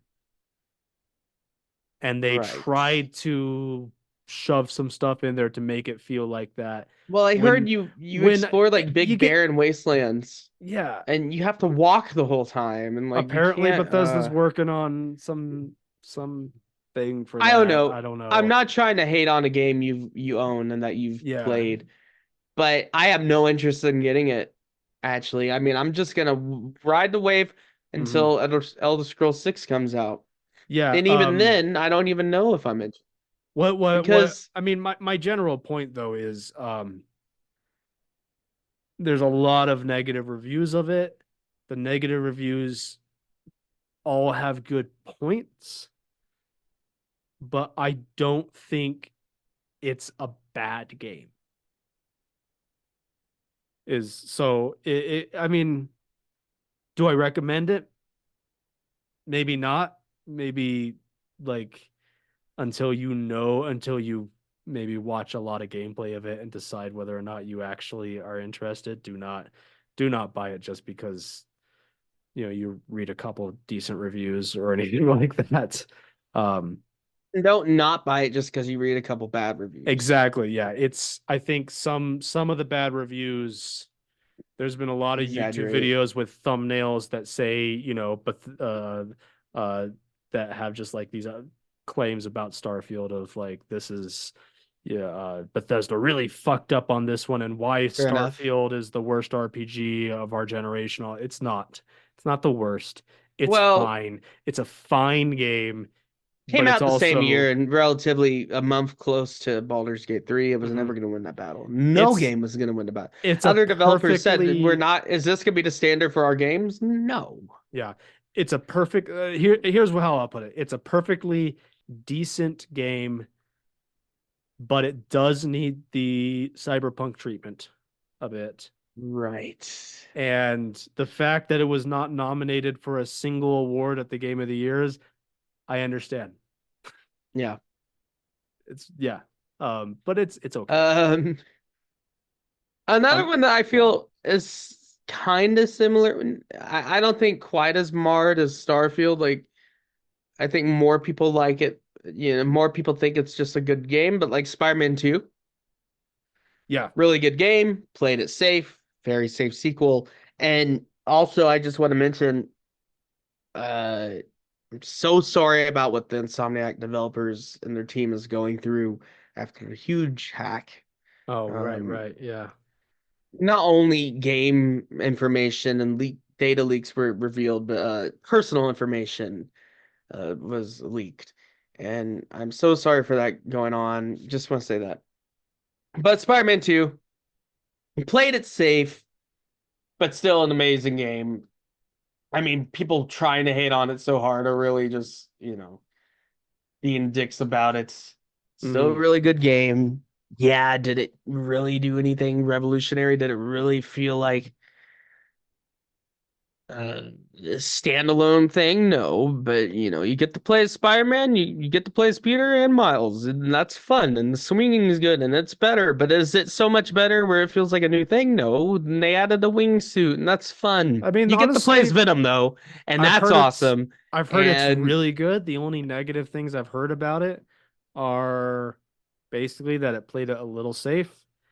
honestly, is that And the worst thing you can say about a game that it played safe? absolutely not. I Hell mean, no. and I'd rather it play it safe than swing for the fences and miss, right? yeah, Um, and people got a kick out of the Spider-Man fans freaking out because it didn't win Game of the Year, which was pretty funny. But never would. In fact, the whole to be honest, tell me that you didn't play any I of the don't other think any other games. games. I think the only game that stood a chance, a fighting chance against Baldur's Gate 3 was Tears of the Kingdom. And even Yeah, that was an uphill battle. yeah, So don't give me, Mhm. oh, my game didn't make game of the year, I'm going to cry. No, Baldur's Gate 3 was just amazing. There's nothing, I mean, sorry. But yeah, Spider-Man 2, great stuff. And in the leaks, apparently, yes, Venom is gonna supposedly come out in 2025. It's gonna be a standalone spin-off game, which I'm excited.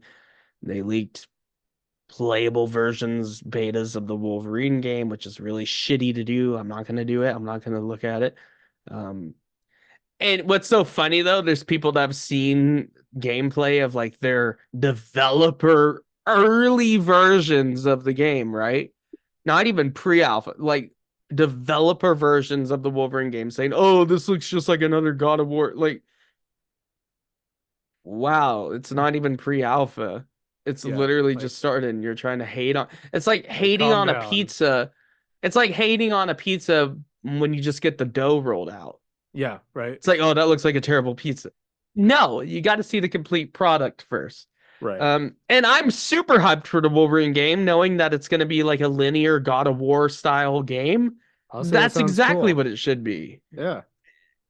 I hate this whole thing where like people think it has to be open world now. That's such a casual, basic thing to think. I love a Um, well-made open world game, but right. there's plenty of games that are open world that probably shouldn't be. Yeah. Uh, Uh, definitely. But yeah, but Spider-Man 2 was yeah. great stuff. I mean, there's nothing anyone really hating on it is just wasting their time because it's still a really good game. And yeah, Yeah. they made some goofs. A big goof they made was they used the Cuban flag instead of the Puerto Rican flag Right, right. in Miles' apartment. And then Yeah. also I heard in the Spanish language of the game, they don't use any of the masculine or feminine congregations like una or uno or senor or senora. Huh. They try to keep it gender neutral, but that's just grammatically incorrect for Spanish Mm-hmm. to have everything gender neutral. Yeah. So I heard that was a big oopsie, but like Yeah. and on purpose. Anyways, that was good. Another Um, one. This game didn't come out in 2023, but I just want to give it a shout out because I'm fucking enjoying it. It's amazing. I got it on the Switch. Um, Hades. oh yeah. Yeah. Yeah. I got it on sale. It was on sale for $12 or Nice. 12.50, and then I used Nice. some points and I got it for like $7 Hell on yeah. Christmas Day. And wow, just an amazing roguelike action RPG. I mean, I love roguelikes. Those are Mhm. one of my favorite games now, especially when you don't have time to put into like a big open world RPG. You just want to play some games. Roguelikes do so well. And Hades, the art style, the music, the combat, just everything about that game is just a fucking 10. Yeah. Definitely recommend Nice. Hades. Speaking of roguelites, though, Yeah. God of War released a free update for God of War Ragnarok, Right. Yeah. which gives you a roguelike game. You go to Valhalla and you fight through a roguelite and you die every time. You get better materials, just like a roguelite, and it's Oh yeah. really good. I've been playing that. Um, Another good game that I've personally played. I mentioned Fallout. Oh yeah, Super Mario Brothers Wonder. I mean, it's just more Mhm. Mario. I mean, it's just a really damn good Mario platformer. It's exactly what we needed, but no one was crying about. Yeah. Super Mario Wonder. Also on the remakes page, so yeah, Resident Evil 4. Not only just a good remake, just a fucking good remake. It's the best way to play that game now. It's the only way you should play that game. Yeah. It's just amazing. Dead Space remake. Right. Great stuff. Mhm. I still gotta play more of that. I got more into Resident Evil 4 just because generally I think it's more action packed. I don't know. It's just a fun game. Yeah. But also Super Mario RPG, I got it for free. I got Nice. one of those redeem tokens. It was a deal where I bought Super Mario Brothers Wonder and then I got a redeem token for another game and I pre-ordered Mario Ooh, RPG. And holy shit, nice. not only does that remind me how good that game was, but just the art direction and the style and the cinematics on the Switch, it reminds me that the Switch can still do boundary pushing cinematics in their games Yeah. and Yeah. just great stuff. I love it. I mean, great, great fun. Assassin's Creed Mirage came out this year. It's fine. Um, I have it. I own yeah. it. I need to play more. It's not anything to write home about, but it's nothing to bitch about. It's a good Assassin's Creed game, kind of back to basics. It still has those. It's still on the Valhalla or what I forget what the engine is called, but it still Mm-hmm. has that core to it, but they try Yeah. to take away all the RPG elements, but it's still there. They just don't have any of the numbers in the UI, but it's still there. But it plays more like a classic Assassin's Creed game, Yeah. which I respect. Yeah. I'm waiting for, I don't know. It's Thank I you. would like them to release it on Steam. It's exclusive to the Epic Game Store on PC, which is stupid. Um, Right. did you play Jedi Survivor? No, I have not. I would like I to play think that game, but I hear it still has some I think the performance bad issues. performance reviews on PC, and I even heard that it wasn't the best out of the gate on like PS5. Yeah. That just kind of I've killed heard my that hype. if you can get past the performance stuff, it's pretty good. But yeah. No, but when I'm spending that much Um money on the game, this year, so Cyberpunk 2077, CD Projekt Red you'll released see. their DLC and the 2.0 update, which is, I mean, honestly, it's 100 times better than it was at launch, both performance and gameplay wise. They've overhauled how progression works in it. They've overhauled systems like Right. how the police work. The driving is all different. It's a lot better than it was at Yeah. launch. Worth checking out Yeah, again at I'm some gonna get in point. Cyberpunk again. Yeah. Um, Another remake I forgot to mention. I played the demo. Definitely want to get it and play it sometime soon. But System Shock oh, right. remake by Hmm. Night Dive Studios. I That's one of those games on Steam I've had on my wish list and I should have gotten by now, but other games came in the way. But definitely looks good. Yeah. Um, Another thing that happened Now let's talk about this year the was is at the beginning of the year, but the again with CD Projekt Red as they released a next gen update for The Witcher 3 with a yes, bunch we of got a free improvements, upgrade. graphical improvements, gameplay stuff. You can cast You have the signs bottle opener?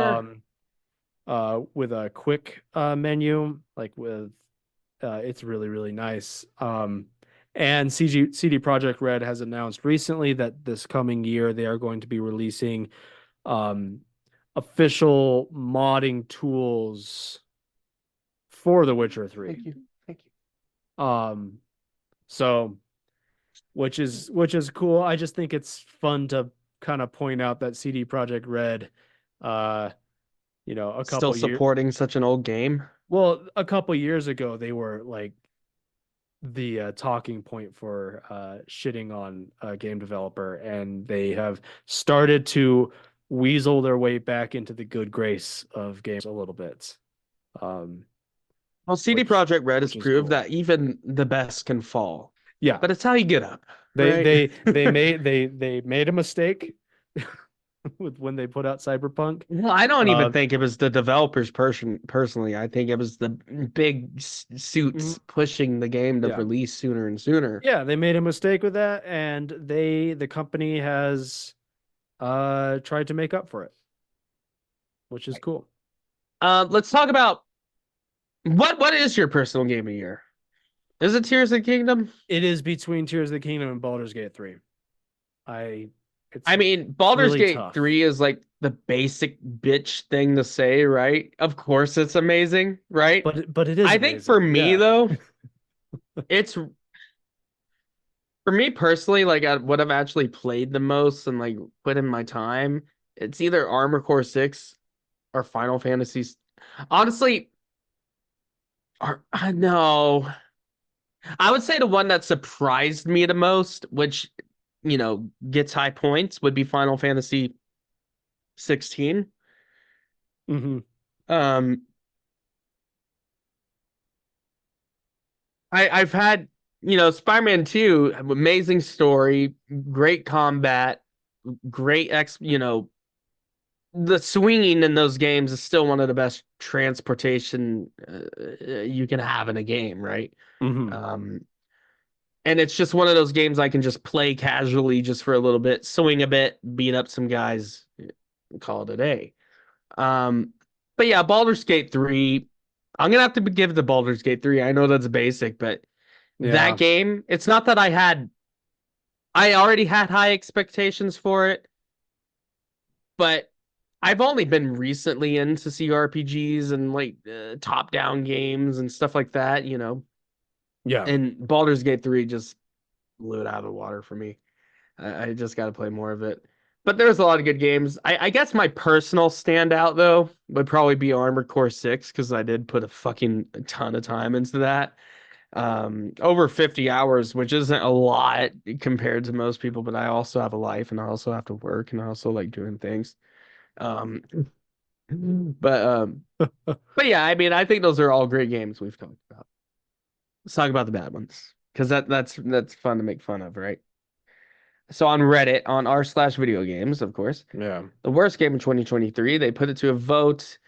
Here's the standouts, and honestly, I think these are the ones we should talk about anyways. We talked about a couple of these.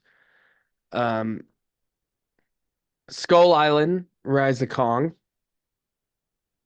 Have you seen gameplay of that? I have. Yep. Yep. Ah.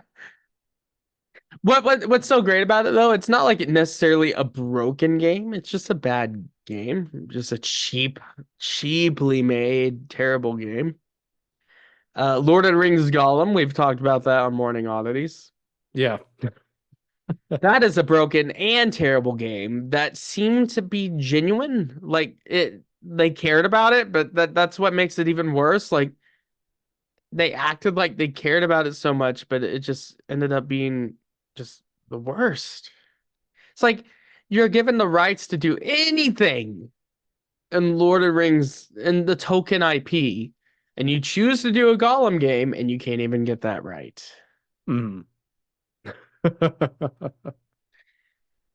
Bad. Another one on here that has a good amount of votes is Redfall. I talked about it a bit. Yeah. Bethesda produced Arcane Studios, um, open world vampire kind of Borderlands type thing. My But all understanding of accounts, I heard with it's that, terrible. yeah, I've heard they actually have patched some stuff to make it more playable, but it's still pretty bad. Um, but all accounts I've heard of is that it was a game that was meant to be like a live service game. Right. Um, and they abandoned that idea, but yeah. And it still feels that way. Next one though, I think this is the most egregious one because this one was the most hyped. I remember even gamer ranks talking about this game. and how it could be potentially good. The Day Before. Right. Oh, the lights turned off. Anyways, I'm in the door. Oh, there we go. The Day Before. It was kind of hyped up to be this DayZ type open world survival game. They hyped it up to be a MMO, big open world, hyper realistic. Everything was so generic in the way to describe it, though. So that was already raising red flags for me. It wasn't a game I was planning on buying or even relatively interested in. I was like, we've seen plenty of games like this. But a lot of people thought it was going to be something. A lot of people bought it, pre-ordered it. And yeah, the only credit I will give to their developers is that it was released in an alpha or pre-alpha state. It said that on the store. Everything else, I think they're scammers. Yes. Well, Because they promoted it as something it's not even close to, and a massive MMO, and then they pretty much immediately after launching announced that the studio's shutting down. Yep.